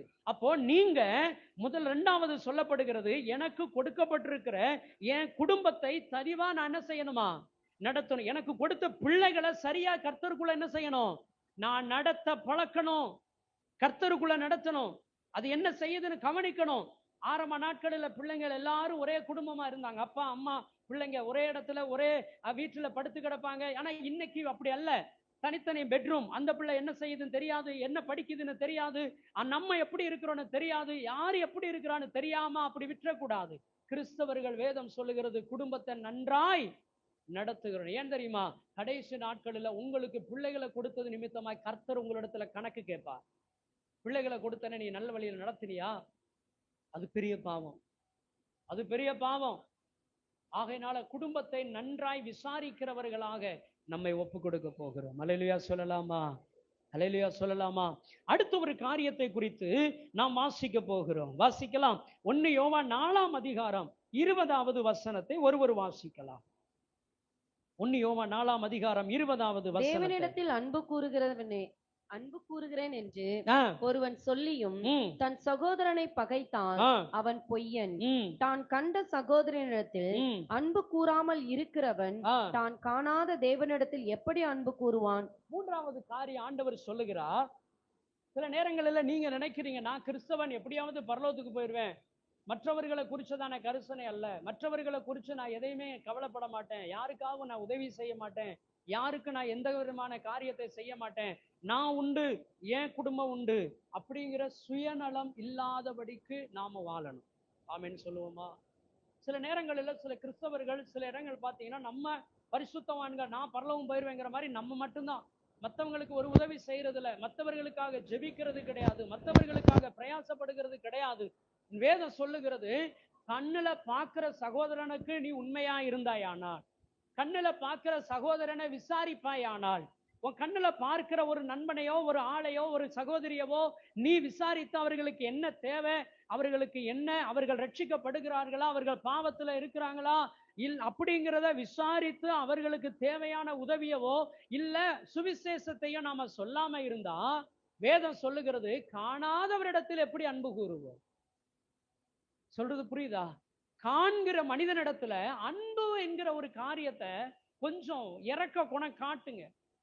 வெளியில போகும்போது எவனாவது அடிபட்டு கிடத்தானா விசாரிங்க. பக்கத்து வீட்டுக்காரன் சாப்பிடாம கிடந்தானா அவனை விசாரிங்க. வேதம் சொல்லுகிறது, பிறரை விசாரிக்கிறது, பிறருக்கு ஏதாவது உதவி செய்கிறது. என்ன எப்படி இருக்கிறாங்கன்னு தெரியாது. சில நேரத்துல சபையில சபை விசுவாசிகளை விசாரிக்கிறது கிடையாது, ஊழியக்காரரை விசாரிக்கிற கிடையாது. அப்படி இருந்துடக்கூடாது. வேதம் சொல்லுகிறது, காண்கிறவர்கள் மேல நீ அன்பு செலுத்தாம, காண்கிறவர்கள் மேல நீ விசாரிக்காம இருந்தாயானால் காணாத என்னிடத்துல நீ எப்படி அன்பு கூறுவாய், காணாத என்னிடத்துல நீ எப்படி இருப்பேங்கிறத வேதம் சொல்லு. இந்த சுபாவெல்லாம் நம்மளை விட்டு இன்றோட என்ன செய்யப்படட்டும், மாறணும். ஆமென் சொல்லுவோமா? இன்னும் ஒரு சில காரியங்களை வாசிங்க. இன்னும் நம்மளுடைய காரியங்கள் எல்லாத்தையும் சிலுவையில் அறையிறோம். சுயநலம் சிலுவையில் அரைஞ்சிடணும், குடும்பத்தை விசாரிக்காதது சிலுவையில் அரைஞ்சிடணும், இதெல்லாம் சிலுவையில் அரைஞ்சிடணும் இல்லையா? அறியாத பாவம், ஏனோ தானோ இருக்கிற காரியங்கள், இவைகள் எல்லாம் இன்றைக்கு சிலுவையில் அரைஞ்சிட போறோம். வாசிங்க. ஆமா, 4ஆம் அதிகாரத்துல 20வது வசனத்தை, அதே இதுல 4ல 20வது. தேவனிடத்தில் அன்பு கூறுகிறேன் என்று ஒருவன் சொல்லியும் தன் சகோதரனை பகைத்தான், அவன் பொய்யன். தான் கண்ட சகோதரனிடத்தில் அன்பு கூறாமல் இருக்கிறவன் தான் காணாத தேவனிடத்தில் எப்படி அன்பு கூறுவான்? இந்த காரியத்தை என்ன சொல்லுகிறதுனா, வேஷம். இதுக்கு பேர் என்னவா? வேஷம். வேஷம். தேவன் ரட்சிப்பது நோக்கமே என்னன்னா, இப்ப நீங்களும் நானும் சர்ச்சில் வந்து அமர்ந்து இருக்கிறோம். எதுக்காக அமர்ந்து இருக்கிறோம்? என் பாவத்தை கடவுள் என்ன செய்யறாரா? மன்னிச்சார். நம்புறீங்களா நம்பலையா? இயேசு கிறிஸ்து இந்த பூமியில நமக்காக சிலுவையில் அறையப்பட்டு இந்த பூமிக்கு மனுஷனா வந்து நமக்காக பாடுபட்டதுனால, நமக்காக அவர் ரத்தம் சிந்தினதுனால, நமக்காக அவர் அடிக்கப்பட்டதுனால நாம ரட்சிக்கப்பட்டோம் என்று சொல்லுகிறோம் இல்லையா? ரட்சிக்கப்பட்டோம்னு சொல்லுகிறோம். இது உங்களுக்கு எப்படி தெரிஞ்சது? எப்படி தெரியும்? இயேசு கிறிஸ்து யாருக்காவது தரிசனமாகி சிலுவையின் பாடுகள் ஏதாவது காமிச்சாரா? அப்படி வந்து எப்படி தெரியும்? இயேசு கிறிஸ்து உங்களுக்காக அடிக்கப்பட்டிருக்கிறார், உங்க வியாதிக்காக மரித்திருக்கிறார், உங்களுக்காக ரத்தம் சிந்தி இருக்கிறார்னு உங்களுக்கு எப்படி தெரிஞ்சது? சொல்லுங்க. தரிசனம் ஏதாவது வந்துச்சா? இல்ல இயேசு நேரம் இறங்கி வந்தாரா? இல்ல யாராவது உங்களிடத்துல வந்து சொன்னாங்களா? சொல்லுங்க. எப்படி உங்களுக்கு தெரியும்? எப்படி தெரியும்? எப்படி தெரிஞ்சு? இயேசு கிறிஸ்து பாடுபட்டார், அடிக்கப்பட்டார், சிலுவையில் அறையப்பட்டார், இயேசு கிறிஸ்து ரத்தம் சிந்தினார்னு உங்களுக்கு எப்படி தெரிஞ்சது? வேதத்தை யார் உங்களுக்கு சொன்னது? தனியா உங்களுக்கு வேதம் வந்துருச்சா? இந்த குர்ஆன் சொன்ன மாதிரி வானத்துல இருந்து வேதம் உங்க கைக்கு எதுவும் வந்துச்சா? யாரு உங்களுக்கு சொன்னா? உங்களை சர்ச்சுக்கு யாரு கூட்டிட்டு வந்தா? சொல்றது புரியுதா? நான் சொல்றது புரியுதா புரியலையா? யாரோ ஒரு மனிதர், யாரோ ஒருவர், பக்கத்து வீட்டுக்காரரோ இல்ல யாரோ ஒரு ஆள் சொல்லி, வாப்பா உனக்கு வியாதியா இருக்காப்பா, வாப்பா ஜெபம் பண்ண போவோம், ஜெபம் பண்ணா உனக்கு என்ன ஆயிருப்பா? சுகமாயிரு. யாரோ ஒருவர் சொன்னாங்களா? சொல்லலையா? இல்ல உங்களுக்கு ஏதாவது சிலுவையில இயேசுவே டைரக்டா வந்து சொன்னாரா? அப்படிலாம் சொல்ல மாட்டார். அதனாலதான் பூமியில மனிதர்களை வைத்திருக்கிறார். உங்களுக்கு சொல்லி நீங்க தப்பிச்சு உள்ள உட்காந்து இயேசு கிறிஸ்து வரும்போது பரலோகத்துக்கு பறந்து போகலான்னு உட்கார்ந்து இருக்கீங்கல்ல, அப்ப நம்மளை போல எத்தனை பாடுள்ளவன் வெளியில இருக்கிறாங்க, நம்மளை போல எத்தனை கண்ணீரோடு கூட வெளியில இருக்கிறாங்க, நம்மளை போல குழந்தையை இழந்தவர்கள் வியாதியில மருத்துவமனையில எத்தனை பேரு கண்ணீரோடு கதறலோடு வேதனையோடு கஷ்டத்தோடு எத்தனை பேர். அவர்களுக்கு யாரு சொல்லுவா? அவர்களுக்கு யாரு சொல்லுவா? உனக்காக அடிக்கப்பட்ட இயேசு ஒருவர் இருக்கிறார், உனக்காக ரத்த சிந்தின ஒருவர் இருக்கிறாரப்பா, உனக்காகத்தான்ப்பா, நீ கவலைப்பட வேண்டாம், உன் கஷ்டத்தை மாத்துறதுக்காக ஒருவர் இருக்கிறார். இப்படி சொல்லலைன்னா, அடுத்தவனை தேற்றலைன்னா, அடுத்தவர்களுக்கு நீ உன்னுடைய ஆறுதலை பகிர்ந்து கொள்ளலைன்னா, அடுத்தவர்களுக்கு நீங்க ரட்சிக்கப்பட்டதான அந்த காரியத்தை சொல்லலைன்னா, நீ வேஷமாய் திரிகிறாய் என்று வேதம் சொல்லுகிறது. மாய்மாலக்காரன் என்று வேதம் சொல்லுகிறது. நானும் நீங்களும் மாய்மாலக்காரர்களாம். இயேசுவை பற்றி சொல்லாதவர்கள், பிறரை நேசித்து எப்படி ஆகிலும் ரட்சிக்கப்பட வைக்க, எப்படி ஆகிலும் அவர்களுக்கு வியாதி சுகமாக்க வைக்க, எப்படி ஆகிலும் அவருடைய சாபங்களை போக்க வைப்பதற்கு பிரயாசப்படாத நீங்களும் நானும் யாரா? மாய்மாலக்காரன், வேஷமாய் திரிகிறவன் சொல்லப்படும். இன்றைக்கு அப்படிப்பட்ட சுயநலம் நம்மை விட்டு என்ன செய்யட்டும்? விலகுவதாக. இல்லையா? சொல்லலாமா? யோசிச்சு பாருங்களேன். வருஷத்திற்கு ஒரு ஆளை நீங்க ரட்சித்தீங்கன்னா இப்ப இந்த சபை எப்படி மாறும்? ஒரு ஆள் வருஷத்துக்கு முடியுமா முடியாதா? வருஷத்துக்கு ஒரு ஆள முடியுமா முடியாதா? முடியல. ஒரு ஆள் என்ன சொல்ல போறோம்? கஷ்டப்படுறவன் எத்தனை பேரை பார்க்கிறோம், எத்தனை பேர் நம்ம சொந்தக்காரன் பார்க்கிறோம், வேலை செய்கிற இடத்துல பார்க்கிறோம். ஆண்டவர் அதைத்தான் சொல்றார், காண்கிறவன் அவன் பாடுபடுகிறான், அவன் வியாதியில இருக்கிறான், அவன் சாபத்துல கிடக்கிறான், அவனிடத்துல நீ அன்பு செலுத்தி அவனை ரட்சிப்புக்குள்ள நீ நடத்தலைன்னா காணாத என்னிடத்துல என்ன செய்யலன்னு அர்த்தம்? அன்பு கூறல. இந்த வசனத்தை மாத்திரம் எடுத்தோம்னா அது ஒரு பெரிய சாப்டர். ஆண்டவர் சொல்லுகிறான், நான் பசியா இருக்கிறேன், நீ எனக்கு ஆகாரம் கொடுக்கல, நான் தாகமா இருந்தேன், எனக்கு தண்ணி கொடுக்கல, நான் வியாதியில கிடந்தேன், நீ என்னை விசாரிக்கவல்ல. அப்ப ஆண்டவர் சொல்றாரு, இப்படிப்பட்ட ஜனங்களுக்கு நீங்க எவைகளை செய்தீர்களோ நீங்க எனக்கும் செய்தீர்கள். இதை சொல்லுகிறது புரியுதா? காண்கிற மனிதனுக்கு நீ அன்பு செலுத்தலைனா, காண்கிற மனிதனுக்கு சுவிசேஷத்தை சொல்லலைனா, காண்கிற மனிதனுக்கு உன்னால முடிஞ்ச ஒரு உதவிகளை செய்யாம இருப்பாயானால் நீ தேவன் மேல் அன்பு கூறாதவன் என்று சொல்லப்படும். நீ எவ்வளவு ஜெபம் பண்ணாலும் அது வீண், நீ எவ்வளவு காணிக்கை கொடுத்தாலும் அது வீண், நீ எவ்வளவு பாரம்பரியமா நாட்களை அனுசரித்தால் அது வீணா போயிடும். இந்த சிலுவை பாடு நமக்கு வீணாய் போயிடும். ஆண்டவரிடத்துல சொல்லுவோம், ஆண்டவரே இன்றைக்கு இந்த சுபாவம் எனக்குள்ள மாறட்டும் ஆண்டவரே. பிறரை நேசிக்க, பிறருக்கு தேவனை பற்றி அறிவிக்கிற அந்த சுபாவம் எனக்கு கர்த்தர் கொடுப்பீரான். யோவான் 12 அடுத்து யோவான் 12ஆம் அதிகாரத்தை எடுத்து வாசிங்க. யோவான் 12ஆம் அதிகாரம் 48வது வசனத்தை ஒருவர் வாசிக்கலாம். என்னை தள்ளி என் வார்த்தைகளை ஏற்றுக்கொள்ளாதவனை நியாயம் தீர்க்கிறது ஒன்று இருக்கிறது. நான் சொன்ன வசனமே அவனை கடைசி நாளில் நியாயம் தீர்க்கும். வேதம் சொல்லுகிறது, என்னை தள்ளி என் வார்த்தைகளை ஏற்றுக்கொள்ளாதவனை நியாயம் தீர்க்கிறது ஒன்று இருக்கிறது. என்னை தள்ளி என் வார்த்தைகளை ஏற்றுக்கொள்ளாதவன் என்னவா? சத்தியத்தை கை கொள்ளாதவர்கள். ரட்சிக்கப்பட்டு எவ்வளவு நாள் ஆச்சு? நம்மெல்லாம் ரட்சிக்கப்பட்டு எவ்வளவு நாள் ஆயிடுச்சு?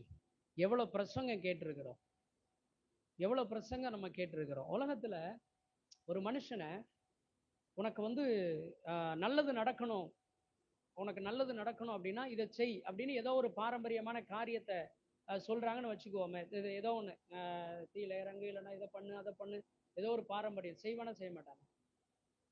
ஏதோ ஒரு பாரம்பரியம். நடந்து போ, செய்யறாங்களா செய்யலையா? பாவம் போகும், 18 வருஷம் போ, 12 வருஷம் போ,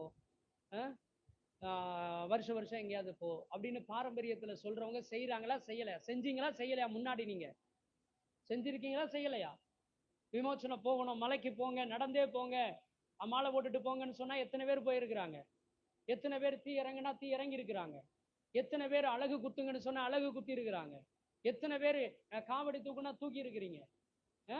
ஆனா அதெல்லாம் ஒன்றுமே இல்லை என்று தெரிந்து நாம் செய்தோம். இன்றைக்கு தேவனுடைய வார்த்தை ஜீவனுள்ள வார்த்தை. அந்த வார்த்தையை நான் ஏற்றுக்கொள்ளும் போது என் வாழ்க்கை சீராகணும் சொல்லும் போது அந்த வார்த்தையை எத்தனை பேர் கை கொண்டு இருக்கிறீங்க? எத்தனை பேர் வாரம் கேட்கிற சத்தியத்துல நிலைத்திருக்கிறோம்? வருஷம் கேட்கிற சத்தியத்துல நிலைத்திருக்கிறோம்? யோசிச்சு பாருங்க. ஒரு தீர்மானத்துல ஒரு வருஷம் நம்ம ரட்சிக்கப்பட்ட நாட்களில் ஒப்பு கொடுத்து இருப்பீர்களானால் இன்னைக்கு நம்மளை போல பரிசுத்தவான் உலகத்துல சொல்றது புரியுதா? நீங்க ரட்சிக்கப்பட்ட நாள் ஒரு 10 வருஷம் இருக்குன்னு வச்சுக்கோங்களேன். ஒரு வருஷத்துக்கு ஒரு சத்திய வார்த்தைக்கு கீழ்ப்படிய ஒப்பு கொடுத்துட்டு பொய் பேச மாட்டேன் ஒரு வருஷம் தீர்மானத்துல ஒப்பு கொடுத்துருக்கிறீங்க. 1ஆம் தேதி அன்னைக்குன்னு ஒரு தீர்மானம் எடுப்போம்ல. 1ஆம் தேதி வந்துருச்சுன்னா நீ வேற அன்னைக்குன்னு வந்துட்டு, ஆண்டவரை நான் அதை செய்ய மாட்டேன், இதை செய்ய மாட்டேன், அப்படி பண்ண மாட்டேன், தூங்க மாட்டேன், ஜெபம் பண்ணுவேன், பைபிள் படிப்பேன், பொய் பேச மாட்டேன், டிவி பார்க்க மாட்டேன் அப்படின்னு எத்தனை காரியங்கள் எடுத்திருப்போம்.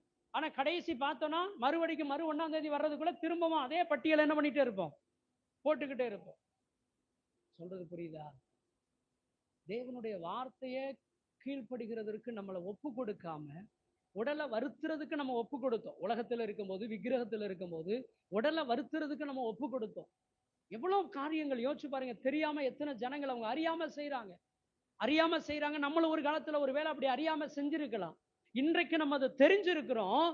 ஆனா ஜெபம் பண்ணுங்கன்னு சொன்னோம்னா அந்த ஜெபத்தை ஒழுங்கா என்ன செய்யறது இல்ல, பண்றது இல்ல. இயேசு கிறிஸ்து சொல்லுகிறார், கெத்செமனே தோட்டத்துல பாடுபட போகும்போது அவர் சொல்றார், அழுகிறார். கெத்செமனே தோட்டத்துல பாடுபட்டு அவர் அழுகிறார். அழுகும் போது சீசர்கள் தூங்குறாங்க. சொல்றார், 1 மணி நேரம் ஆவது விழித்திருக்க கூடாதா? அதுவும் எதுக்காக சொல்றாருன்னா, நீ சோதனைக்குட்படாதபடிக்கு, உனக்கு பிரச்சனை வரக்கூடாது, உனக்கு பிசாசு உன்னை தொடக்கூடாது, உனக்கு நன்மைப்பா. 1 மணி நேரம் விழித்திருந்து ஜெபம் பண்ணுவது உனக்கு நன்மை. யோசிச்சு பாருங்க. இந்த 3 மாசம் முடிஞ்சு இல்லையா?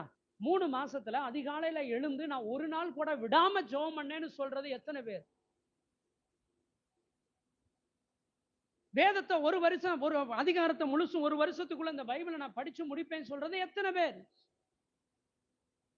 நம்ம அதுல எல்லாம் மீறுகிறோமே. வேதம் சொல்லுகிறது, இன்றைக்கு ஆண்டவர் சமூகத்துல ஒப்பு கொடுக்க போகிற ஆண்டவரே, உங்க வார்த்தையை நான் கைவிடாதிருப்பப்பா. அப்படி அதுக்கு என்ன அர்த்தம் தெரியுமா? அசட்டை பண்ணுவது. சத்திய வார்த்தை என்ன செய்யறதா? வருஷம் வருஷம் கேட்டு கேட்டு கேட்டு கேட்டு தேவனை மகிமைப்படுத்தாமல். ரோமர் 1 அதிகாரத்துல வேதம் சொல்லுகிறது, அந்த வசனத்தை சொல்லுகிறார். ரோமருக்கு எழுதின நிருபம் 1 அதிகாரத்தை ஆண்டவர் ரோமர்களுக்கு எழுதும் போது பவுல் அழகா அவர்களை குறித்து சொல்லுகிறத நம்ம பார்க்க முடியும். அவர் சொல்றாரு, நீங்க என் நாமத்தை அறிந்தும். 21வது வசனத்தை வாசிக்கலாம். 1:21. தேவனை அறிந்தும். அவர்கள் தேவன்னா நல்லா தெரியும். எனக்காக சிலுவையில மரித்தார், எனக்காக அடிக்கப்பட்டார், எனக்காகத்தான் பாடுகளை சுமந்தார். தேவனை அறிந்தும் அவரை தேவன் என்று மகிமைப்படுத்தாமல். அவரை தேவன் என்று மகிமைப்படுத்தாமல் அப்படின்னா என்ன அர்த்தம்? வாழாமல். இப்ப பிள்ளை இருக்கிறான், அப்பா இருக்கிறாங்க. பிள்ளை தப்பு பண்ணிட்டா என்ன கேட்பாங்க? பிள்ளைய யார்? அவங்க அப்பா அம்மா கேட்பாங்களா? கேட்க மாட்டாங்களா? யார் அவங்க? அப்பா அம்மா. இந்த பிள்ளைய அவங்க அப்பா அம்மா என்னன்னு வளர்த்தாங்கன்னு தெரியல, கேட்பாங்களா? கேட்க மாட்டாங்களா? கேட்கிறாங்கல்ல. யோசிச்சு பாருங்க. அப்போ நம்ம செய்யற பாவமோ, நம்ம செய்யற கீழ்ப்படியாமையோ தேவனுடைய நாமத்தை மகிமைப்படுத்தாமல் இருக்குது. வெளியில கிறிஸ்தவன் பார்த்து சொல்ற, கிறிஸ்தவன் சொல்லக்கூடியவர்கள் அவர்கள் செய்கிற காரியத்தை பார்த்து பிற மனிதத்துல சொல்றாங்க, இவங்கெல்லாம் கிறிஸ்தவர்களா? மகிமைப்படுத்தாமல் ஸ்தோத்தரியாமலும் இருந்து தங்கள் சிந்தனைகளினாலே, தங்களுடைய சிந்தனைகளினாலே வீணரானார்கள். உணர்வில்லாத அவர்களுடைய இருதயம் இருளடைந்தது. வேதம் சொல்லுது. அப்படியே கடைசி படிச்சு பார்த்தீங்கன்னா கடைசியில் அவர் சொல்றாரு, அவர்களை நான் கேடான காரியத்திற்கு விட்டு கொடுத்துட்டேன், பிசாசு கையில ஒப்பு கொடுத்துருவேன், இனி அவர்களை நான் கவனிக்க மாட்டேன், அவர்களை நான் உலகத்துல விட்டுருவேன் அப்படின்னு சொல்லி எச்சரிக்கிற காரியமா இருக்குது. ஆண்டவர் சொல்றார் சத்தியத்தை. இந்த வசனத்தை எடுத்துக்கோங்க, இப்ப எடுத்துக்கோங்க. யோவான் வாசித்தோம் இல்லையா? எடுத்துக்கோங்க. 12ஆம் அதிகாரம் 48வது வசனத்துல வாசிக்கிறோம். என்னை தள்ளி என் வார்த்தைகளை ஏற்றுக்கொள்ளாதவனை நான் நியாயம் தீர்ப்பேன்னு வேதம் சொல்லுகிறது. கர்த்தருடைய வார்த்தை. நீங்க இயேசுவை தள்ளீங்களா? யாராவது இயேசு எனக்கு வேண்டான்னு சொல்லுவீங்களா? எனக்கு இயேசு வேண்டான்னு சொல்லுவீங்களா? சொல்ல மாட்டீங்க தானே? சொல்ல மாட்டீங்க தானே? ஆனா வார்த்தைய கீழ்ப்படியாம இருந்தா இயேசுவை தள்ளுறன்னு அர்த்தம். சொல்றது புரியுதா?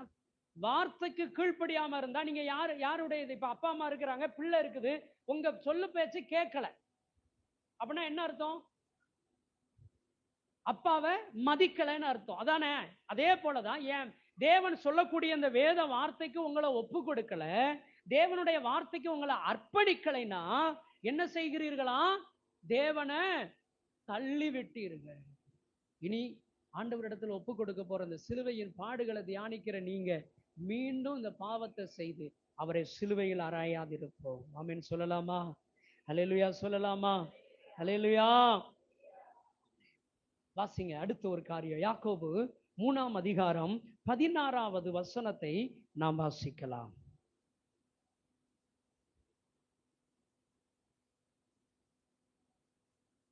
16.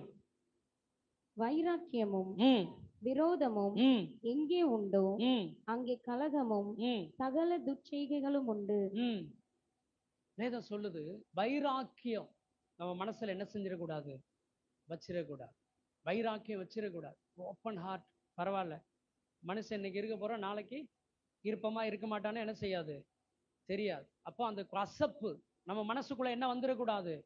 கசப்பு, வைராக்கியம், இந்த கோபம், பகை உணர்வுகள் நமக்குள்ள என்ன பண்ணிடக்கூடாதா? இருந்துடவே கூடாது. நமக்குள்ள இருக்கக்கூடாது. இப்போ நீங்களும் நானும் யாரோ ஒருத்தர் முகத்தை காமிச்சிட்டோம்னு வச்சுக்கோமே, லைட்டா முகத்தை காமிச்சிட்டோம். இன்னைக்கு ஒருவேளை மரிச்சு போறோம், நாளைக்கு பரலோகம் போக முடியாது. பரலோகம் போக முடியாது. இன்னைக்கு இருக்கிற ஜீவன் நாளைக்கு இருக்குமாங்கிறது யாருக்கும் தெரியாது. அதற்காகத்தான் ஆண்டவர் பாடுபட்டு நம்மளை எப்படியாகிலும் பரலோகத்துக்குள்ள கூட்டிட்டு போகணுங்கிறதுக்காகவே அவர் ரத்தம் சிந்தி நமக்காக மரித்தார். அந்த கிஃப்ட், அந்த ரத்தம், அதை நம்ம மீண்டுமா கீழே தரையில ஊற்றி, இன்னொரு வசனம் சொல்லப்படுகிறது, தரையில ஊற்றி அதை காலால என்ன பண்ணிடுவோமா? மிதிச்சு போடுகிறோம் என்று வேதம் சொல்லுகிறது. இயேசு கிறிஸ்து நமக்காக சிந்தின ரத்தத்தை இயேசு கிறிஸ்து நமக்காக பட்ட பாடுகளை நாம அதை அசட்டை பண்ணி நமக்குள்ள கோபம், நமக்குள்ள எரிச்சல், நமக்குள்ள வைராக்கியம், பொறாமை, கசப்பு இவைகள் எல்லாம் இருக்குமே. ஆனால் ஆண்டவர் நமக்காக சிலுவையில தன்னுடைய கடைசி சொட்டு ரத்தம் வரைக்கும், தன்னுடைய கடைசி சொட்டு ஈட்டியினால் அவர்கள் குத்தப்படும் போது தண்ணீரும் ரத்தமும் கலந்து என்ன செய்யப்பட்டது? வெளியில வந்தது என்று சொல்லப்படுகிறது. அப்படின்னா என்ன அர்த்தம்? சரீரத்துல இருக்கக்கூடிய ரத்தமும் காலி, அதற்கு பிறகு நீர், நம்ம இடத்துல சரீரத்துல இருக்கிற நீரும் நம்ம இடத்துல இயேசு இடத்துல இருந்து என்ன செஞ்சுட்டான்? வெளியில வந்துச்சுன்னா அது உங்களுக்காக எனக்காக கொடுக்கப்பட்ட ரத்தத்தை நான் வேணும்னே காலில் என்ன செய்யறேன்னு அர்த்தம். யோசிச்சு பாருங்களேன், எப்படி பாடுபடுத்துறோம். ஆனா இதெல்லாம் தெரியல. இன்னைக்கு நீங்களும் நானும் இன்னைக்கு ஒரு காரியத்தை மாத்திரம் தெரிஞ்சுக்கிற போறோம். மீண்டும் மீண்டும் இயேசு கிறிஸ்துவை நான் சிலுவையில் அறைய மாட்டேன். மீண்டும் மீண்டும் இயேசு கிறிஸ்துவை இனி நான் அவமதிக்க மாட்டேன். மீண்டும் மீண்டும் இயேசு கிறிஸ்துவை இனிமே நான் அவமானப்படுத்த மாட்டேன். ஒரு முறை தான் அவன் மூஞ்சில துப்புனான் போர் வீரன், ஒரு முறை தான் முள்முடி சுமத்துனாங்க, ஒரு முறை தான் ஈட்டியில குத்தப்பட்டது, ஒரு முறை தான் சிலுவையில அறையப்பட்டது. ஆனா தேவனை அறிந்தும் இயேசு கிறிஸ்து நமக்காக இவ்வளவு பாடுகளை பட்டிருக்கிறார். நம்மளுடைய பாவம் போக்குவதற்காக, நம்முடைய அக்கிரமங்கள் போவதற்காக தனையா இவ்வளவு பாடுகளை பட்டார்னு தெரிஞ்சும் கூட ஆண்டவருடைய நாமத்தை மகிமைப்படுத்தாமல், அவர் சத்தியத்திற்கு வாழாம, அவருடைய வார்த்தைக்கு நம்மளை ஒப்பு கொடுப்பாம இருந்தோமானால் நிச்சயமா மீண்டும் மீண்டும் அவரை சிலுவையில அறைந்து நம்ம எவ்வளவு நாளுதான் மீண்டும் மீண்டும் இந்த இந்த நாளை நினைவு கூர்ந்தாலும், வருஷந்தோறும் நினைவு கூர்ந்தாலும், என்ன பாரம்பரியத்தை கடைபிடித்தாலும், இந்த 40 நாள் உபவாசம் இருந்து நல்ல சாப்பாடு சாப்பிடாம நான்வெஜ் எடுக்காம இருந்து உபவாசம் பண்ணினாலும் வீணாய் போகும். என்னவா போகுமா? அது வீணா போகும். யோசிச்சு பாருங்களேன், இவ்வளவு பாடுகள் அவர் பட்டது, இவ்வளவு காரியங்கள் உங்களுக்காக பட்டது வீண் போகலாமா? இன்னைக்கு ஒப்பு கொடுக்க போற ஆண்டவர் இடத்துல சொல்ல போறீங்க, ஆண்டவரே என்னை மனதார நான் ஒப்பு கொடுக்கிறேன். மீண்டுமா வாசிங்க பார்க்கலாமே. மீண்டுமா ரோமருக்கு எழுதின நிருபம் 6ஆம் அதிகாரம் 5வது வசனத்தை 5வது வசனத்தை ஒருவர் வாசிக்கலாம். ஆதலால் அவருடைய மரணத்தின் இதுவரைக்கும் இந்த பாவம், இதுவரைக்கும் சொன்ன சில காரியம், எவ்வளவு காரியங்கள் சொல்லியிருப்பேன். அதுல ஒரு காரியமாவது உங்க இருதயத்திற்கு இன்னைக்கு தொற்று இருந்துச்சுன்னா, ஆண்டவரே இனிமே இந்த காரியத்தை நான் செய்யாதபடிக்கு என்னை ஒப்பு கொடுக்கிறேன்னு சொன்னதுக்கு பிறகு ஆண்டவர் சொல்லுகிறார், ஆதலால் இன்னைக்கு அவருடைய மரண சாயலில் நம்மளை ஒப்பு கொடுக்க போகிறோம். நம்ம வேதனையோடு தேவனிடத்துல அர்ப்பணிக்க போகிறோம். மரண சாயல்னா என்ன அர்த்தம்? மரண சாயல்னா என்ன அர்த்தம்? அர்ப்பணிப்பு, தேவ சமூகத்துல ஒப்பு கொடுத்தல். இயேசு கிறிஸ்து மரணத்திற்கு தன்னை என்ன செய்தாரா? சிலுவையில் இருக்கும் போது ஆண்டவர் என்ன சொல்றாரு? பிதாவே, என் ஆவியை உங்களிடத்துல என்ன செய்யறேன்? ஒப்பு கொடுக்கிறேன். இன்றைக்கு அதான் மரண சாயல். இன்னைக்கு உங்களையும் உங்களுடைய சுபாவத்தையும் உங்களுடைய காரியத்தையும் கர்த்தருக்கு ஒப்பு கொடுத்து தேவனுக்கு அர்ப்பணிக்கும் போது அவருடைய மரணத்தோடு கூட உங்களை இணைக்கப்பட்டிருக்க போகிறோம். ஆமென் சொல்லலாமா? இப்ப இயேசுவோட உங்களை சிலுவையில அறைவதற்கு சமமாக, இயேசு கிறிஸ்துவுடைய கூட உங்களை சிலுவையில என்ன செய்ய போறோம்? அறைவதற்கு சமமாக உங்களை அர்ப்பணித்து உயிர்த்தெழுதலின், அதாவது புதிய சுபாவம். சோமணி முடிச்சதுக்கு அப்புறம் என்ன சுபாவம் வந்துட போது? உங்களுக்கு புதிய சுபாவத்தை பெற்றுக்கொள்ளும் போதுதான் இந்த திருவிருந்து பந்தியில நாம பங்கு பெற முடியும். ஆமென்னு சொல்லலாமா? பாரம்பரியமா மாசம் மாசம் பண்ணிக்கிட்டு இருக்கிறோம். இன்னிலிருந்து அவைகளை விற்று உண்மையா கர்த்தருக்கு நம்மை அர்ப்பணித்து இந்த திருவிருந்து பந்தியில நம்ம பங்கு பெறணும். ஆமென்னு சொல்லலாமா? இதுவரைக்கும் ஏதோ பண்ணிட்டோம், விசேஷித்தமா விட்டுட்டோம். ஆனா இன்றைக்கு கர்த்தரால் தேவன் நமக்காய் சிந்தப்பட்டிருக்கிற அந்த ரத்தத்தை, இயேசு கிறிஸ்து நமக்காய் பிற்கப்பட்ட அந்த சரீரத்தை அபாத்திரமா ஏனோ தானோ என்று பாவ சரீரத்தோடு கூட இன்றைக்கு என்ன செய்யக்கூடாது? பங்கு பெறக்கூடாது. இன்றைக்கு இயேசு கிறிஸ்து மரித்ததின் நோக்கம் இன்னைக்கு உங்களுக்குள்ள நிறைவேறணும். நான் ஆசைப்படுறது என்ன தெரியுமா? ஒவ்வொரு கிறிஸ்தவனுக்குள்ளையும் இயேசு கிறிஸ்து அடிக்கப்பட்ட நோக்கம், இயேசு கிறிஸ்து சிலுவையில ஆணி அடிக்கப்பட்ட நோக்கம், சிலுவையில ரத்த சிந்தின நோக்கம் நிறைவேறணும். அல்லேலூயா சொல்லலாமா? அல்லேலூயா சொல்லலாமா? எனக்காக அவர் பட்ட பாடுகளை இன்னைக்கு நான் நினைவு கூர்றேன். ஏசப்பா, எனக்காக, என் பாவத்திற்காக, நான் அந்த எகிப்திலிருந்து வெளியில வருவதற்காக, நான் அந்த அக்கிரமத்திலிருந்து வெளியில வருவதற்காக பஸ்காவாய் என் தேவன் எனக்காய் அடிக்கப்பட்டாரே, எனக்காக அடிக்கப்பட்டாரே. அப்படி ஒப்பு கொடுக்கும் போது, அப்படி ஒப்பு கொடுத்ததுக்கு அப்புறம் ஒரு காரியத்தை மாத்திர வாசித்துக்கு நம்ம அர்ப்பணிக்க போகிறோம். யாத்ராம புஸ்தகத்தை எடுங்க, 12ஆம் அதிகாரம். யாத்ராம புஸ்தகம் 12ஆம் அதிகாரம் 23, அதாவது 22 தெளிக்கப்படுவது. இப்ப தெளிக்கப்படுற காரியத்தை தான் இப்ப நான் உங்களுக்கு சொன்னேன். இப்ப என்ன பண்ண காரியம்? இயேசு கிறிஸ்துவின் ரத்தத்தை உங்க மேல என்ன செய்யப்படுது? தெளிக்கப்பட்டு அந்த ரத்தம் நம்மளை சுத்திகரிக்குது. சுத்திகரிக்க ஒப்பு கொடுக்கும் போது என்ன நடக்கும்? கர்த்தர் எகிப்தியரை அதம் பண்ணுகிறது. யாரை அதம் பண்ணும் போது? எகிப்தியரை அதம் பண்ணும் போது, அதாவது இந்த உலகத்துல பாடுகள் வரும் போகுது. இந்த உலகத்துல என்ன வரப்போகுது? பாடுகள் வரப்போகுது. நிச்சயமா சொல்றேன், பெரும் பாடு வரப்போகுது. உபத்திரவ காலத்திற்குள்ள நம்ம வரப்போகிறோம். ஆனா ஆண்டவர் சொல்லுகிறார், இந்த எகிப்தியரை அதம் பண்ணும் போது, வாசிங்க. எகிப்தியரை அதம் பண்ணுகிறதற்கு கடந்து வருவார். கடந்து வரும்போது நிலையின் மேற்சட்டத்திலும் வாசலின் நிலைக்கால்களிலும் இரண்டிலும் அந்த இரத்தத்தை காணும் போது, ஆண்டவர் இயேசு கிறிஸ்து அந்த இரத்தத்தை பார்க்கும் போது, ஐயா நான் ஒரு காரியத்தை உங்களுக்கு சொல்றேன். வெளிப்படுத்தின விசேஷத்துல வேதம் சொல்லுகிறது, ரட்சிக்கப்பட்டவர்களுடைய நெற்றியில் அடையாளம் போடு என்று சொல்லப்படுகிறது. வாக்கு கடங்கா பெருமூச்சோடு ஜெபம் பண்ணுகிறவர்கள் நெற்றியில என்ன செய்யப்படட்டும்?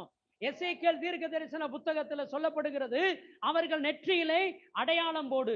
வெளிப்படுத்தின விசேஷத்துல சொல்லப்படுகிறது, அவர்கள் நெற்றியிலே நாமம் தரிக்கப்பட்டவர்கள் என்று சொல்லப்படுகிறது. இயேசு கிறிஸ்துவின் ரத்தம் உங்க மேல தெளிக்கப்பட்டிருக்குதா இல்ல ரத்தத்தை நீங்க அவமதிச்சுட்டீங்களாங்கிறது எப்ப தெரியும்னா, நீங்க பாவத்திற்கு மரித்து நீதிக்கு வாழ்ந்த போதுதான் தெரியும். ஆமென் சொல்லலாமா? அப்போ அப்படி ஒரு வேளை உங்க நெத்தியில இயேசு கிறிஸ்துவின் ரத்தம் இருக்குது, என்னை ஒப்பு கொடுத்துட்டு, அதனாலதான் சொல்லப்படுகிறது கிறிஸ்தவர்கள் பொட்டு வைக்க கூடாது என்கிற நோக்கம். என்னுடைய நெற்றியில இயேசு கிறிஸ்துவின் நாமம் தரிக்கப்பட்டிருக்கிறது. பாரம்பரியத்தினால் உண்டாகிற காரியத்தை நான் வைக்க கூடாதுன்னு அது ஒரு காரியத்தை நம்ம சொல்லுகிறோம். அப்போ நீங்களும் நானும் இயேசு கிறிஸ்துவின் ரத்தத்தினால் கழுவப்பட்டு பாவத்திலிருந்து விடுதலையாகி அக்கிரமத்திலிருந்து விடுதலையாகி விட்டேன் என்கிற உணர்வு நமக்குள்ள வந்து ஒப்பு கொடுத்து புதிய மனிதனாய் மாறி இருந்தால் இந்த உலகத்துக்கு வரக்கூடிய உபத்திரவம், வாசிங்க, கடந்து வரும்போது கர்த்தர் சங்காரக்காரனை உங்கள் வீடுகளில் உங்களை அதம் பண்ணுகிறதற்கு வரவிட மாட்டார். அல்லேலூயா சொல்லலாமா? அல்லேலூயா. உபத்திரவ காலத்துல உங்களை ஒருபோதும் எந்த உபத்திரவமும் உங்களை தொடாது. அல்லேலூயா சொல்லலாமா? ஒருவேளை இனி என்ன வேணாலும் வரலாம், எவ்வளவு பிரச்சனை வேணாலும் வரலாம், எவ்வளவு போராட்டம் வேணாலும் வரலாம், ஆனா இயேசு கிறிஸ்துவின் ரத்தம் தெளிக்கப்பட்டவர்களை கர்த்தர் ஒருபோதும் கைவிட மாட்டார். அதுதான் இங்க சொல்லப்படுகிறது. பஸ்காவின் ஆட்டுக்குட்டி அடிக்கப்பட்டு அதன் இரத்தத்தை எடுத்து நிலைக்கால்களில் பூசி, அந்த இரத்தத்தை எடுத்து நிலைக்கால்களில் பூசி அதை பார்க்கும் போது சங்காரக்காரன் அந்த வீட்டுக்குள் பிரவேசிக்க மாட்டான். அடுத்து சொல்லப்படுகிறது, வாசிக்க வேண்டாம் நேரமானது, எகிப்தியரில் இருக்கக்கூடிய பிள்ளைகளை அவன் சங்காரம் பண்ணினான், அழித்து போட்டான். எகிப்தில் கூக்குரல் உண்டானது. அல்லேலூயா சொல்லலாமா? எகிப்தில் என்ன உண்டானதா? கூக்குரல் உண்டானது. அதற்கு பிறகு வேதத்தை எடுத்து வாசிக்கும் போது ஆண்டவர் சொல்லுகிறார் 31வது வசனத்துல, ராத்திரியிலே மோசேயும் ஆரோனையும் அழைப்பித்து, நீங்கள் இஸ்ரவேல் புத்திரர் எழுந்து என் ஜனங்களை விட்டு புறப்பட்டு போய் நீங்கள் சொன்னபடியே கர்த்தருக்கு ஆராதனை செய்யுங்கள் என்று கர்த்தர் எகிப்தை விட்டு கானானுக்கு நேராக நம்மை விடுதலையாக்கி விடுவார். அல்லேலூயா சொல்லலாமா? பரலோகத்துக்கு எடுத்துக் கொள்ளப்படுவோம். அங்கே தேவனோடு கூட நம்ம வீற்றிருந்து எக்காலமும் அவருக்கு ஆராதனை செய்யும்படி கர்த்தர் நம்மை வெளியே புறப்பட பண்ணுவாராக. எழுந்திருந்து ஜெபிக்க போகிறோம். எழுந்திருக்கலாம், எல்லாரும் எழுந்திருக்க போறீங்க. ஒரே ஒண்ணுதான், நீங்க சிலுவையில் அறையப்பட்ட, நீங்க சிலுவையில சிந்தின, நீங்க சிலுவையில் அடிக்கப்பட்ட அந்த நோக்கம் இன்றைக்கு என் மேல நிறைவேறட்டும். அவ்வளவுதான். ஒரு 5 நிமிடம் ஒப்பு கொடுத்து ஜெபிக்க போகிறோம். ஒப்பு கொடுத்து ஜெபம் பண்ணிட்டு உங்களை புதிய உடன்படிக்கைக்குள்ள ஒப்பு கொடுக்கும் போது அடுத்த திருவிருந்துக்கு நேரா நம்ம அர்ப்பணிக்க போகிறோம். கண்களை மூடிடுவீங்களா? ஆண்டவரே, நீங்க பட்ட பாடுகள் எனக்காகத்தானே, நீங்க பட்ட பாடுகள் என்னுடைய ஜீவனுக்காகத்தானே ஆண்டவரே, இதை நான் மறந்து ஒரு ஒருவேளை அசட்டை பண்ணி இதை நான் மறந்து ஒருவேளை ஆண்டவரே ஏனோ தானோ என்று நான் இருக்கலாம். ஐயா, நான் மீண்டும் மீண்டும் உங்களுக்கு சொல்றேன், சபையின் ஆராதனையோ சபையின் காரியத்தையோ தினமும் ஜெபம் பண்ணுகிற அதிகாலை ஜெபத்தையோ குடும்ப ஜெபத்தையோ வேத வாசிப்பையோ பரிசுத்தமா வாழுகிற காரியத்தையோ தயவு செய்து நீங்க விட்டு விடாதபடிக்கு ஒப்பு கொடுக்க போறீங்க. 5 நிமிடம், ஒரு 5 நிமிடத்துக்குள்ள முடிக்க போகிறோம். ஆண்டவர் இப்பொழுது கர்த்தர் உங்களுக்குள்ள இயேசு கிறிஸ்துவின் அந்த இரத்தம் மீண்டும் தெளிக்கப்படும்படியா, கர்த்தருடைய இரத்தம் உங்க மேல சிந்தப்படும்படியா, ஆண்டவர் உங்களை சுத்திகரிக்கப்படும்படியா விரும்புகிறார். கண்ணை மூடிருங்க, கண்ணை மூடிருங்க, கண்ணை மூடிருங்க. பார்க்கலாம், என் தேவனுடைய கரத்திற்குள்ள ஒப்பு கொடுக்க போறீங்க. என் ராஜாதி ராஜாவின் கரத்திற்குள்ள ஒப்பு கொடுக்க போறீங்க.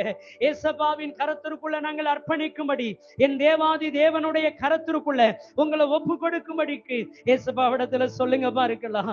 ஏசப்பாவிடத்துல சொல்லுங்க பார்க்கலாம். ஆண்டவரிடத்துல சொல்லுங்க பார்க்கலாம். ஏசப்பாவிடத்துல சொல்லுங்க பார்க்கலாம். ஆமென். அந்த பாடலை கொயர் பாடலாமா?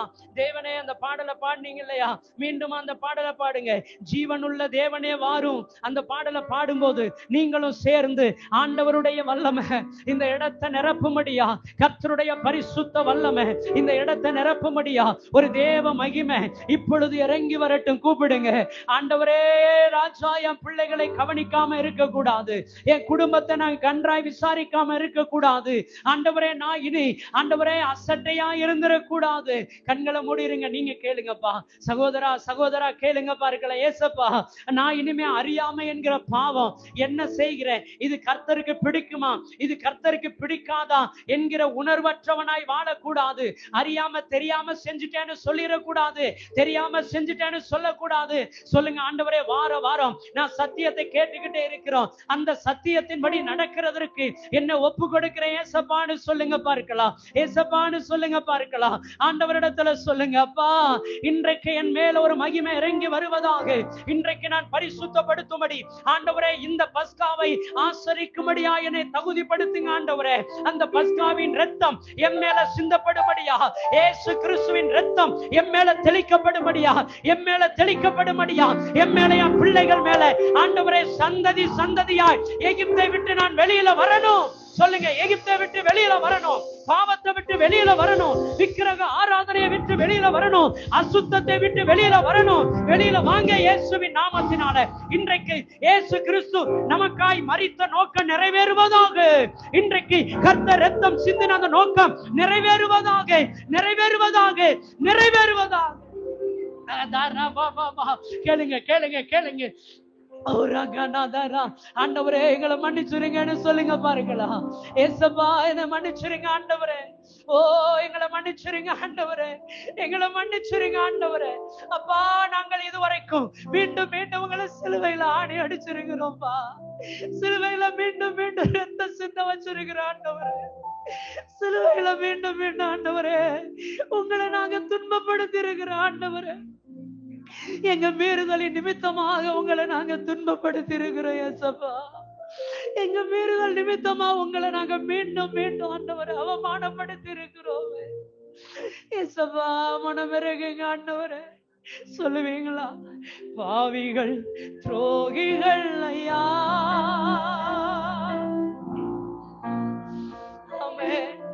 சொல்லுங்க பாருப்போ ஆண்டவரே, நான் பாவிப்பா, துரோகிகள் ஐயா. பாவ மக்களேயா, பாவம் போக்கவே அப்படியே பாடுங்க பார்க்கலாம் ஆண்டவரே. பாதகன் போல் தொங்கி நீரோ ஐயா, பாதகனின் பாவம் போக்கவே பாதகன் போல் தொங்கி நீரோ.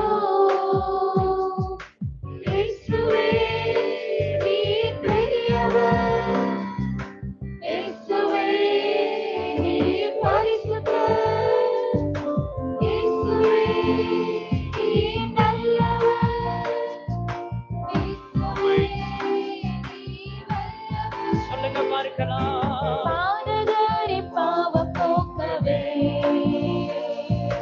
பாதகன் போல் தொங்கி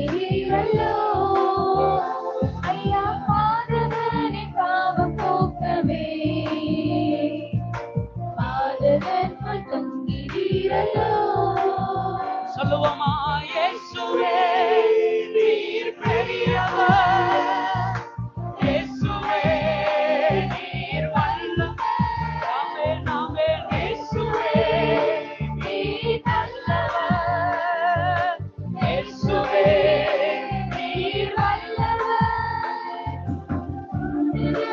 பாவம் போக்கவே பாதங்கள் தொங்கினீரல்லோ ஐயா, பாதகரை பாவம் போக்கவே பாதங்கள் தொங்கினீரல்லோ. ஆண்டவரிடத்துல சொல்லுவீங்களா? ஏசப்பா சொல்லுங்க, உங்க இருதயத்துல கைய வச்சிருங்க, கண்ணை மூடிருங்க, பார்க்கலாம். அவ்வளவுதான், ஒரு நிமிடம் முடிக்க போறோம். ஒரு நிமிடம் இருதயத்துல கைய வச்சிருங்க. ஒரு கைய தலை மேல வச்சிருங்க, ஒரு கைய தலை மேல வச்சிருங்க. இன்றைக்கு தகப்பனே ஆண்டவரே, இன்றைக்கு நான் பரிசுத்தமா, இன்றைக்கு தகப்பனே ஆண்டவரே பாவ மன்னிப்பே நான் நிச்சயத்தை பெற்றுக்கொண்டவனா திரும்ப போகணும். ஏதோ வந்தேன், ஏதோ இன்னைக்கு நான் சொன்ன உயிர்த்த, இன்னைக்கு அடிக்கப்பட்ட, இன்னைக்கு ஏதோ பாடுபட்ட நாள் வந்தோம், ஏதோ வந்தோம், ஏதோ பார்த்தோம், ஏதோ கேட்டோம் அப்படின்னு நாங்க போயிடக்கூடாது. ஏசப்பா, இன்றைக்கு நான் புதிய மனுஷனாகத்தான் வீட்டுக்கு திரும்பி போகணும்.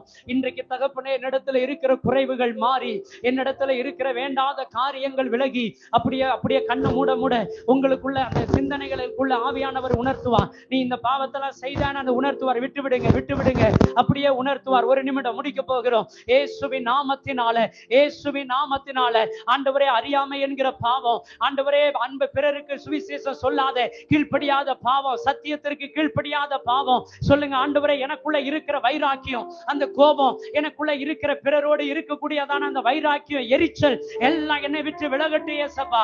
இன்றைக்கு இயேசு கிறிஸ்துவின் நாமத்தினால சிலுவையில ஆண்டவரே மரிக்கிறதற்கு நான் ஒப்பு கொடுக்கிறேன் இயேசப்பா. இன்றைக்கு மரிப்பதற்கு என்னை ஒப்பு கொடுக்கிறேன் இயேசப்பா. சிலுவையில நான் அடிக்கப்படும்படிக்கு அப்படியே ஒப்பு கொடுங்க, அவ்வளவுதான். அப்படியே ஒப்பு கொடுங்க. இயேசுவின் நாமத்தினால் ஒரு பரிசுத்த ஆவியின் அக்னி இறங்கட்டும், ஒரு பரிசுத்த ஆவியின் அக்னியினால சுட்டரிக்கப்படும்படி அப்பா. இன்றைக்கு வந்தவர்கள் வெறுமனே போயிடக்கூடாது. ஒரு அபிஷேக தைலம். அந்நிய பாஷை பேச முடிந்தவங்க அந்நிய பாஷையில பேசுங்க. ஏதாவது ஒரு காரியம் உங்களுக்குள்ள தோணுச்சுன்னா, ஏதோ ஒரு காரியம் வந்துச்சுன்னா விட்டு கொடுங்க. ஆவியானவர் இன்றைக்கு வேணும், உங்களை விடுதலை ஆக்கி, உங்களை அற்புதம் செய்து ஒரு புதிய மனுஷனாக அனுப்ப விரும்புகிறார். உங்களை புதிய மனுஷனா அனுப்ப விரும்புகிறார். சபைக்கு கீழ்ப்படியாம இருந்தா விட்டு கொடுங்க, குடும்பத்துக்கு கீழ்ப்படியாம இருந்தா விட்டு கொடுங்க. சொல்லுங்க, ஆண்டவரிடத்தில் அர்ப்பணிக்கிறேன். வேதத்திற்கு கீழ்ப்படியாத சுபாவங்கள் எல்லாம் மாறட்டும் ஆண்டவரே. இயேசுவின் நாமத்தினால எங்களை மனதார ஒப்பு கொடுக்கிறப்பா. இயேசுவின் நாமத்தினால மனதார ஒப்பு கொடுக்கிறப்பா. சொல்லுங்க, வாயை திறந்து சொல்லுங்க. ஏசப்பா, உங்க ரத்தம் என் மேல சிந்தப்பட்டு என்னை சுத்திகரிக்கப்படும்படியா என்னை இன்றைக்கு அர்ப்பணிக்கிறேன். அன்றைக்கு சிலுவையில நீர் சிந்தின அந்த ரத்தம் இப்போ என் உச்சம் தலையிலிருந்து உள்ள காலு வரைக்கும் இயேசுவின் நாமத்தினால ஊற்றப்படும்படியா ஒரு புதிய வல்லமை, இப்பொழுது ஒரு புதிய வல்லமை. எஸ், நான் உணர்கிறேன். ஒரு பரிசுத்த அக்கினி இந்த இடத்தை நிரப்புகிறத உணர்கிறேன். ஒரு புதிய வல்லமை.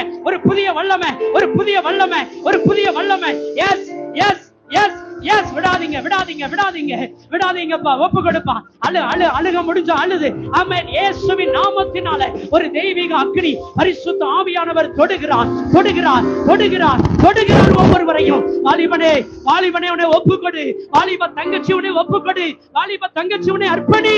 தேவ மகிமை வெளியரங்கமாகும். ஆண்டவர் சொல்லுகிறார், உன் மூலமா ஆண்டவர் செய்கிற காரியங்கள் மகிமையா இருக்கும், பெரியதா இருக்கும். விட்டுக்கொடு. கசப்பு, வெறுப்பு, கோபம், எரிச்சல் இயேசுவின் நாமத்தினால விலகி போவதாக. இப்பொழுதே பிசாசின் வஞ்சகங்கள், இப்பொழுதே பாவத்தின் செயல்கள், இப்பொழுது கீழ்ப்படியாத சுபாவங்கள் இயேசுவின் நாமத்தினால் வெளியே, இயேசுவின் நாமத்தினால கேன்சல் பண்ணுகிறேன். ஒவ்வொருவர் மேலே ஒரு மெல்லிய பிரசனத்தினால, ஒரு தெய்வீக பிரசனத்தினால் இன்றைக்கு இந்த ஆண்டவரே, தேவன் பாடுபட்ட சிலுவையில மரித்த அந்த நோக்கம் இன்றைக்கு நிறைவேறட்டும். இந்த சபையில இன்றைக்கு நிறைவேறட்டும். வந்திருக்கிற ஒவ்வொருவர் மேல, ஒவ்வொரு குடும்பமா எகிப்தை விட்டு வெளியில வருவார்களாக. பாவத்தை விட்டு வெளியிலவா இயேசுவின் நாமத்தில். பாவம் செய்ய வைக்கிற ஆவியே, பாவம் செய்ய வைக்கிற பொல்லாத ஆவியே, இயேசுவின் நாமத்தினால வெளியவா. ஒவ்வொரு மனசை விட்டு, இருதயத்தை விட்டு இப்பொழுது வெளியே வா இயேசுவின் நாமத்தில். இருதயத்தை விட்டு வா வெளியே. பொல்லாத ஆவியே, பொல்லாத ஆவி எல்லாம் வெளியேறட்டும். இந்த சமயம் விட்டு வெளியே போ. ஜனங்களை விட்டு வெளியே போ. கீழ்ப்படியாத ஆவி வெளியே போ. அன்பில்லாத ஆவி வெளியே போ. பொல்லாத வல்லமை வெளியேறட்டும். ஐக்கியப்பட விடாதபடிக்கு கிரியை செய்கிற ஆவிகள் எல்லாம் இயேசுவின் நாமத்தினாலே சபையார்களை விட்டு, என் ஜனங்களை விட்டு இப்பொழுது வெளியே போ. வெளியே இயேசுவின் நாமத்தினாலே வெளியேறுவதாக. கீழ்ப்படிதல் உண்டாகட்டும் ராஜா. ஒப்பு கொடுத்தல் உண்டாகட்டும் ராஜா. ஒரு புதிய மனிதர்களாய் மாறட்டும். புதிய உடன்படிக்கைக்குரியவர்களாய் மாறட்டும் ஆண்டவரே. இன்றைக்கு உங்க ரத்தம் உச்சம் தலையிலிருந்து உள்ள காலு வரைக்கும் அந்த சிலுவைகள் சிந்தின அந்த ரத்தம் இப்பொழுது இவர்களுக்குள்ள கிரியை செய்வதாக. ரத்தம் ஜெயம் உண்டாகட்டும் இயேசுவின் நாமத்தில். ரத்தம் ஜெயம் உண்டாகட்டும். ரகதரமா ஷேகலரபாபா கனதுரிமா ஷேமல்மா ரிகனதரவோ கனதரவாஷே ரியங்கரவோ கனதுரி பாபாபாபாஷே.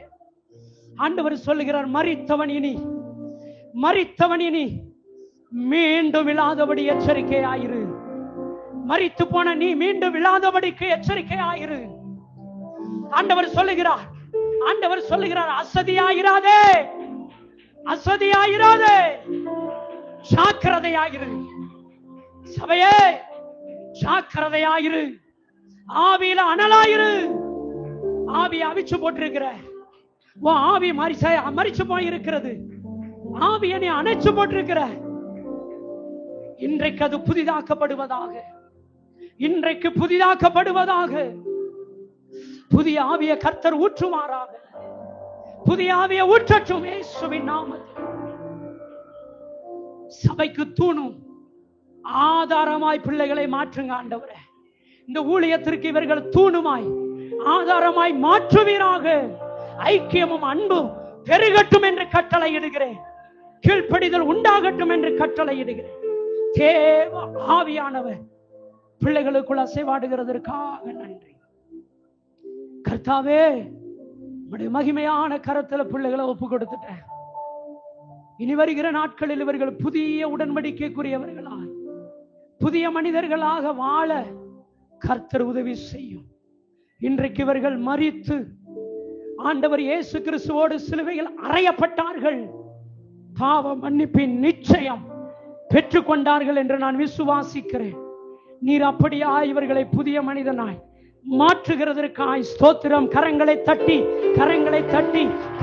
தட்டி ஸ்தோத்திரம் ஸ்தோத்திரம் ஸ்தோத்திரம்.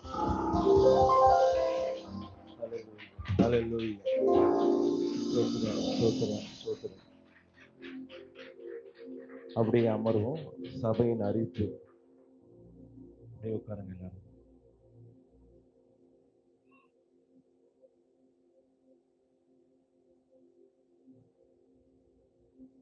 அல்லேலூயா. கர்த்தருடைய பரிசுத்த நாமத்துக்கு மகிமை உண்டாவதாக. ஒரு சில அறிவிப்புகள் மாத்திரம் இருக்கிறது. வருகிற ஞாயிற்றுக்கிழமை 5ஆம் தேதி ஞாயிற்றுக்கிழமை ஆராதனை எப்பவும் போல 7:30 மணிக்கு நடைபெறும். இன்றைக்கு அநேகர் சீக்கிரம் வந்துவிட்டீங்க. கர்த்தருக்கு மகிமை உண்டாகட்டும். அதே போல ஒவ்வொரு வாரமும் குறித்த நேரத்திலே ஆராதனையிலே நீங்கள் கலந்து கொள்ளும்படியாக உங்களை அன்புடன் அழைக்கிறோம். செவ்வாய்க்கிழமைகளிலே உங்கள் வீடுகளிலே வீட்டு கூட்டம் வைக்க வேண்டும் என்று சொன்னால் நீங்கள் சனிக்கிழமையே அதை பாஸ்டர் இடத்துல எங்களிடத்துல நீங்கள் அறிவியுங்கள். ஏனென்றால் செவ்வாய்க்கிழமை நம்முடைய சபையிலே ஒவ்வொரு வாரமும் ஜெப கூடுகை நடைபெறும். ஒருவேளை செவ்வாய்க்கிழமை யார் வீட்டிலையாவது கூட்டம் வைக்க வேண்டும் என்றால் அன்றைக்கு சபையிலே அந்த ஜெபம் நடக்காது. அதை அறிவிக்க வேண்டும். அதனால உங்கள் வீட்டில் செவ்வாய்க்கிழமை இல்லைனாலும் மற்ற நாட்களிலே உங்கள் வீட்டிலே வீட்டு கூட்டம் வைக்க வேண்டும் என்றால் நீங்கள் பாஸ்டர் இடத்துல நீங்கள் அறிவிக்கும்படியா உங்களை அன்புடன் கேட்டுக்கொள்கிறோம். இந்த வாரம் செவ்வாய்க்கிழமை இங்கே கூட்டம் நடைபெறாது. நீதிமொழிகள் கடைசி வாரம், இந்த வருகிற ஞாயிற்றுக்கிழமை தான் கடைசி வாரம். நீங்கள் வாங்கி கொண்டு சென்றவர்கள் இந்த வாரத்தில் நீங்கள் இதை எழுதி திருப்பி தரும்படியாக உங்களை அன்புடன் கேட்டுக்கொள்கின்றோம். ஆராதனை முடிந்தவுடன் எல்லாருக்கும் கஞ்சி ஆயத்தம் பண்ணப்பட்டிருக்கிறது. நீங்கள் பொறுமையோடு இருந்து அநேகர் இருக்கிறதுனால கொஞ்சம் வெயிட் பண்ணி நீங்கள் எல்லாரும் அதை திருப்தியாக நீங்கள் சாப்பிட்டு போகும்படியாக உங்களை அன்புடன் கேட்டுக்கொள்கின்றோம். அந்த தேவைக்காக ஒரு குடும்பம் அதற்கான தேவைகளுக்காக கொடுத்தாங்க. ஒரு சிலரும் அதற்காக காணிக்கைகளை இன்றைய தினத்திலே கொடுத்த ஒவ்வொரு குடும்பத்திற்காகவும் அதற்காக உதவி செய்த சகோதர சகோதரிகளுக்காகவும் சபையின் சார்பாக இயேசுவின் நாமத்தினாலே உங்களுக்கு நன்றியை தெரிவித்துக் கொள்கின்றோம். இப்பொழுது அந்த கஞ்சி ஆசீர்வதித்து அதை கொடுத்த குடும்பத்திற்காக உதவி செய்த ஒவ்வொரு பிள்ளைகளுக்காகவும் பாஸ்டர் இப்பொழுது ஜெபிப்பார். நம்ம எல்லாரும் அதற்காய் ஒருமனப்பட்டு ஜெபிப்போம். பிதாவே, நாங்கள் நன்றியோடு ஸ்தோத்திரிக்கிறோம். இந்த நாளில் இந்த ஆகாரத்தை உண்டு பண்ணும்படி பிள்ளைகள் உதாரத்துமாய் கொடுத்ததான அந்த காணிக்கையெல்லாம் ஆசீர்வதியும். கூட கையின் பிரயாசத்தை கூட்டி கொடுங்கப்பா. கொடுங்கள் பொழுது கூட கொடுக்கப்படும் என்று எழுதப்பட்டிருக்கிறது. அவ்வண்ணமாகவே இந்த பிள்ளைகளை ஆசீர்வதிப்பீராக. அந்த ஆகாரத்தை உங்களுடைய பரிசுத்த விலையேறப்பட்ட கருத்தில் ஒப்பு கொடுக்கிறோம். அது விலையேறப்பட்ட ரத்தமாய் மாறட்டும். பிள்ளைகள் அதை புசித்து பலனடைந்து உமக்கு சாட்சியா இருக்க கிருபை செய்யும். இயேசு நாமத்தில் பிதாவே, ஆமென். ஒரே ஒரு காரியத்தை மாத்திரம் நான் சொல்ல விரும்புகிறேன். இப்போ நம்ம ஆண்டோடைய வார்த்தையை கேட்டோம். பாஸ்டர்ஸ் அநேக காரியங்களை சொன்னார். இப்போ வந்து கிறிஸ்தவர்களை குறித்த ஒரு காரியத்தை சொன்னார். நம்ம உலகத்திலே வேலை செய்கிற இடத்துல, நம்ம இருக்கிற பகுதியில் நம்ம ஏதாவது ஒரு காரியத்தை செய்யும் பொழுது இவங்க கிறிஸ்தவர்களா இந்த காரியத்தை செய்கிறாங்க அப்படின்னு சொல்லிட்டு நம்மை குறித்து என்ன பண்றாங்க, உலகத்தார் வந்து நம்முடைய செய்கைகளை நடக்கைகளை பார்த்து கொண்டிருக்கிறாங்க. நான் ஆஃபீஸில் ஒர்க் பண்ணிட்டு இருக்கும் பொழுது ஒரு சில நாட்களிலே ஒரு சினிமா தியேட்டருக்கு போகும்படியாக எல்லாரும் வந்து வேலை செய்கிற எல்லாரும் போவாங்க. அப்போ நான் வந்து வரலன்னு நான் சொல்ல மாட்டேன். என்னை எல்லாருமே என்ன கேட்பாங்க, நீங்கள் வரமாட்டீங்கல்ல, நீங்கள் சினிமாவில் பார்க்க மாட்டீங்க, நீங்கள் வரமாட்டீங்கல்ல அப்படின்னு சொல்லுவாங்க. அதனால் நான் எப்போவுமே வந்து ஆஃபீஸில் அந்த மாதிரி போகும்போது நான் போனது கிடையாது. அதே போல் அங்கே இருக்கிற ஆர்சி கிறிஸ்டியன்ஸ், மற்ற சபைகளுக்கு போகிற கிறிஸ்தவர்கள் என்ன பண்ண மாட்டாங்கன்னா, ஒரு டீமில் 50 பேர் இருக்கிறாங்கன்னா எல்லாருமே போவாங்க. ஆனால் கிறிஸ்தவர்கள் மட்டும் அப்போ வந்து போக மாட்டாங்க. ஒருவேளை நம்மளே போகணும்னு நினச்சா கூட அதுக்கு முன்னாடியே அவங்க என்ன கேட்டுருவாங்கன்னா, நீங்கள் வரமாட்டீங்கல்ல, நீங்கள் எப்படியும் வரமாட்டீங்க அப்படின்னு சொல்லிடுவாங்க. அப்போ மற்ற புற ஜாதி மக்கள் வந்து நம்ம என்ன நினைக்காங்க, கிறிஸ்தவர்கள்னா இப்படி இருப்பாங்க, பரிசுத்தமா இருப்பாங்க, இப்படி நடப்பாங்க அப்படின்னு சொல்லிட்டு உலகத்தார் வந்து நம்மை பார்க்கிறாங்க. இந்த நாளிலே நான் ஜெபிக்கும் பொழுது ஆண்டவர் வந்து எனக்கு உணர்த்தினார், ஒருவேளை நம்முடைய சபையில நீங்க எல்லாரும் சினிமா பார்க்க மாட்டீங்க, சீரியல் பார்க்க மாட்டீங்க, நாங்க விசுவாசிக்கிறோம். ஒருவேளை உங்கள யாராவது நீங்க சினிமாக்கு போகிறவர்களா இருந்தா, சினிமா பார்க்கிறவர்கள், சீரியல் தொடர்ந்து பார்க்கிறவர்களா இருந்தா, இந்த நாளிலே நீங்கள் ஒரு தீர்மானத்தோடு கடந்து போங்க. ஆண்டவரே நான் ஏனென்றால் நம்ம பாஸ்டர் சொன்னாரு, நம்ம பிள்ளைங்க கையில இருந்து மொபைல் போனை வந்து வாங்க முடியாது அப்படின்னு சொல்லிட்டு. அது எவ்வளவு உண்மைன்னா உங்க எல்லாருக்குமே தெரியும். இப்ப சீகன் வந்து எனக்கு தெரியாம போன் எடுத்துன்னு போய் மறைச்சி பார்ப்பான். அவங்கள அதுல இருந்து அதை பார்க்க விடாம பண்றது ரொம்ப பெரிய கஷ்டம். அதுல அநேக காரியங்கள் வந்து அது பாவமான காரியங்கள் தான் இருக்குது. ஆனா பிள்ளைங்களை நம்ம பார்க்க வேணாம்னு சொல்லிடுவோம். ஆனா நம்ம என்ன செய்வோம், பிள்ளைங்க இல்லாத நேரத்துல அவங்க ஸ்கூலுக்கு போயிட்டு நேரத்துல வீட்டுல ஃப்ரீயா இருக்கும் போது நம்ம பார்ப்போம். வேதத்துல ஒரு வசனம் சொல்லுது, நம்ம வந்து ஒரு சில காரியங்களை செய்ய மாட்டோம், ஆனா மற்றவர்கள் மீது அதை திணித்து விடுவோம் அப்படின்னு சொல்லிட்டு சொல்லப்பட்டிருக்கு. நம்மளாலேயே வந்து அதை ஃபோன் பார்க்காம டிவி பார்க்காம இருக்க முடியல. ஆனா நம்ம பிள்ளைகளை என்ன பண்ணுவோம், அடிப்போம், கண்ட்ரோல் பண்ணுவோம், நீ செய்யக்கூடாது. இந்த நாளிலே நீங்க தீர்மானத்தோடு போங்க. நான் ஒரு சில ஹவுஸ் விசிட்டிங் ஒரு சில வீடுகள்ல போகும்போது நிறைய பேர் சீரியல் பார்த்துட்டு இருப்பாங்க. அதனாலதான் நான் சொல்றேன். அதனால இந்த நாளிலே நீங்க அப்படிப்பட்ட காரியங்களை நீங்க விட்டுவிட வேண்டும் என்று சொல்லி கர்த்தரிடத்துல ஒப்பு கொடுத்து ஒரு தீர்மானத்தோடு போங்க. கர்த்தர் உங்களை ஆசீர்வதிப்பாராங்க.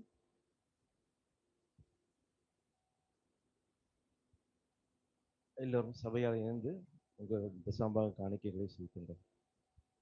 ஜாய் சிஸ்டர் வந்து ஒரு பாடல் பாடுவார்கள், காணிக்கை பாடல்.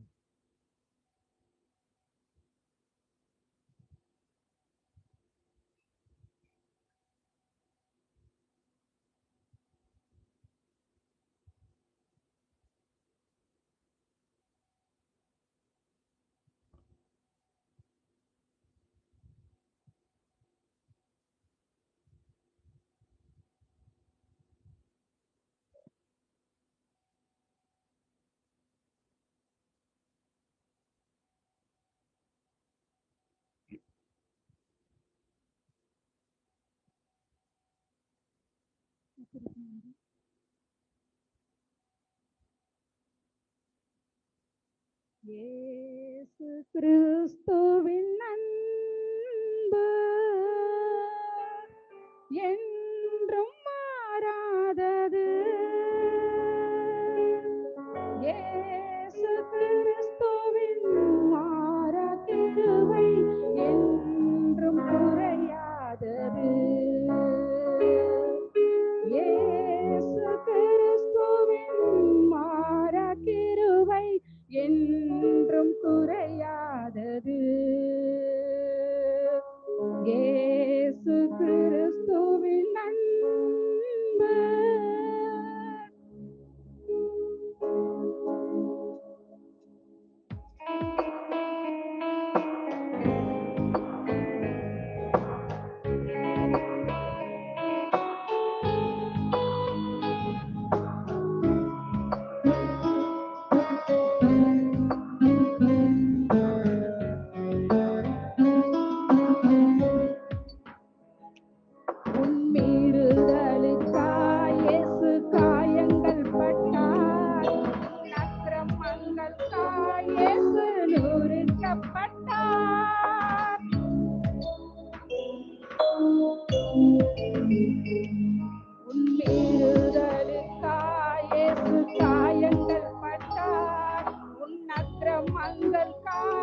காட்டினார் இயேசு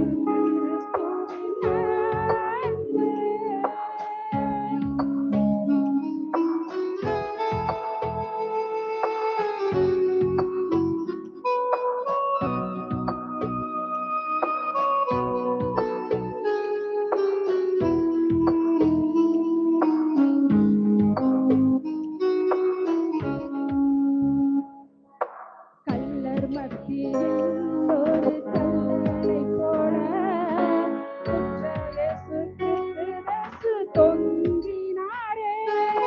கல்லர் மத்தியில் ஒரு கல்லனை போல குற்றமற்ற கிறிஸ்து தொங்கினாரே. பாருணக்காய் அவர் கரங்கள் சிலுவை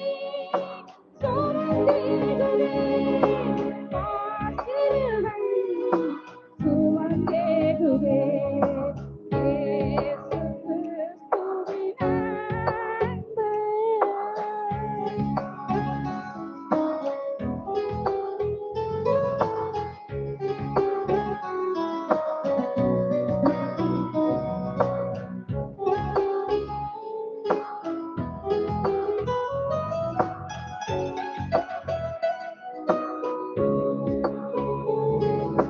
பாவி என்றுன்னை இயேசு கல்லறை மாட்டார். ஆவலாய் உன்னை இயேசு அழைக்கிறாரே. பாவி என்றுன்னை இயேசு தள்ளவே மாட்டார். ஆவலாய் உன்னை இயேசு அழைக்கிறாரே. அழைக்கிறாரே. பாவி ஓடி வா. அந்த இயேசுவை சொந்தம் கொள்ளவா. அந்த இயேசுவை சொந்தம் கொள்ளவா.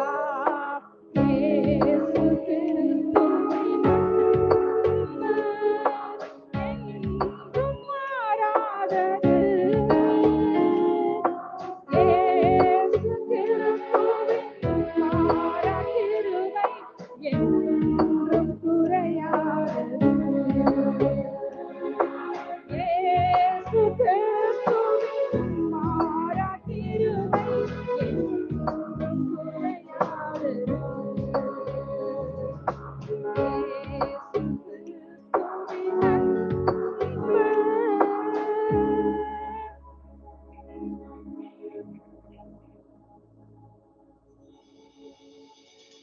அன்பான பிதாவே, நாம் நன்றியோடு விசுவாசிக்கிறோம். பிள்ளைகளை விதைத்து இந்த காணிக்கை ஆசீர்வதியும். இந்த 30, 60, 100, 1000 லட்சமாய் பிள்ளைகளுக்கு திருப்பப்படும். பிள்ளைகளுக்கு எந்த விதமான வீண் விரயங்கள் வராதபடி ஆண்டவரே கையின் பிரயாசத்தை ஆசீர்வதிக்கப்பா. விசேஷமாக இந்த திருப்பதிக்காக நாங்கள் ஜெபிக்கிறோம். இந்த திருப்பதியை உடைய விலையேறப்பட்ட ரத்தமாய் மாற்றுங்க ஆண்டவரே. அந்த அப்பம் உங்களுடைய சரீரம், இந்த ரசம் உங்களுடைய ரத்தம் ஆண்டவரே. நாங்கள் பரிசுத்தத்தோடும் பலத்தோடும் இருப்பதற்காக என்னை நினைவு கூறும்படி இதை செய்யுங்கள் என்று சொன்ன தெய்வமே, உம்மை நினைவு கூர்ந்து இந்த பிள்ளைகளுக்கு இதை விளம்பி கொடுக்கும்படியாய் எங்களை ஆயத்தப்படுத்துங்க, தகுதிப்படுத்துங்க. புதிய கனமும் மகிமையும் உமக்கே செலுத்துகிறோம் இயேசு நாமத்தில் பிதாவே. நாங்கள் வரும்போது கொஞ்சம் வழி விடுங்க, கொஞ்சம் கவனமாக எங்களை காலெல்லாம் நீட்டி உட்காராதீங்க. கர்த்தர் உங்களை ஆசீர்வதிப்பார். பாட்டு பாடுங்க. கர்த்தரின் தெரிவிருந்து பக்தியோடு அதை அருந்து. இந்த பாட்டு புஸ்தகத்துல நம்ம பாட்டு புஸ்தகம் இருக்கு.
அறிந்து கர்த்தரை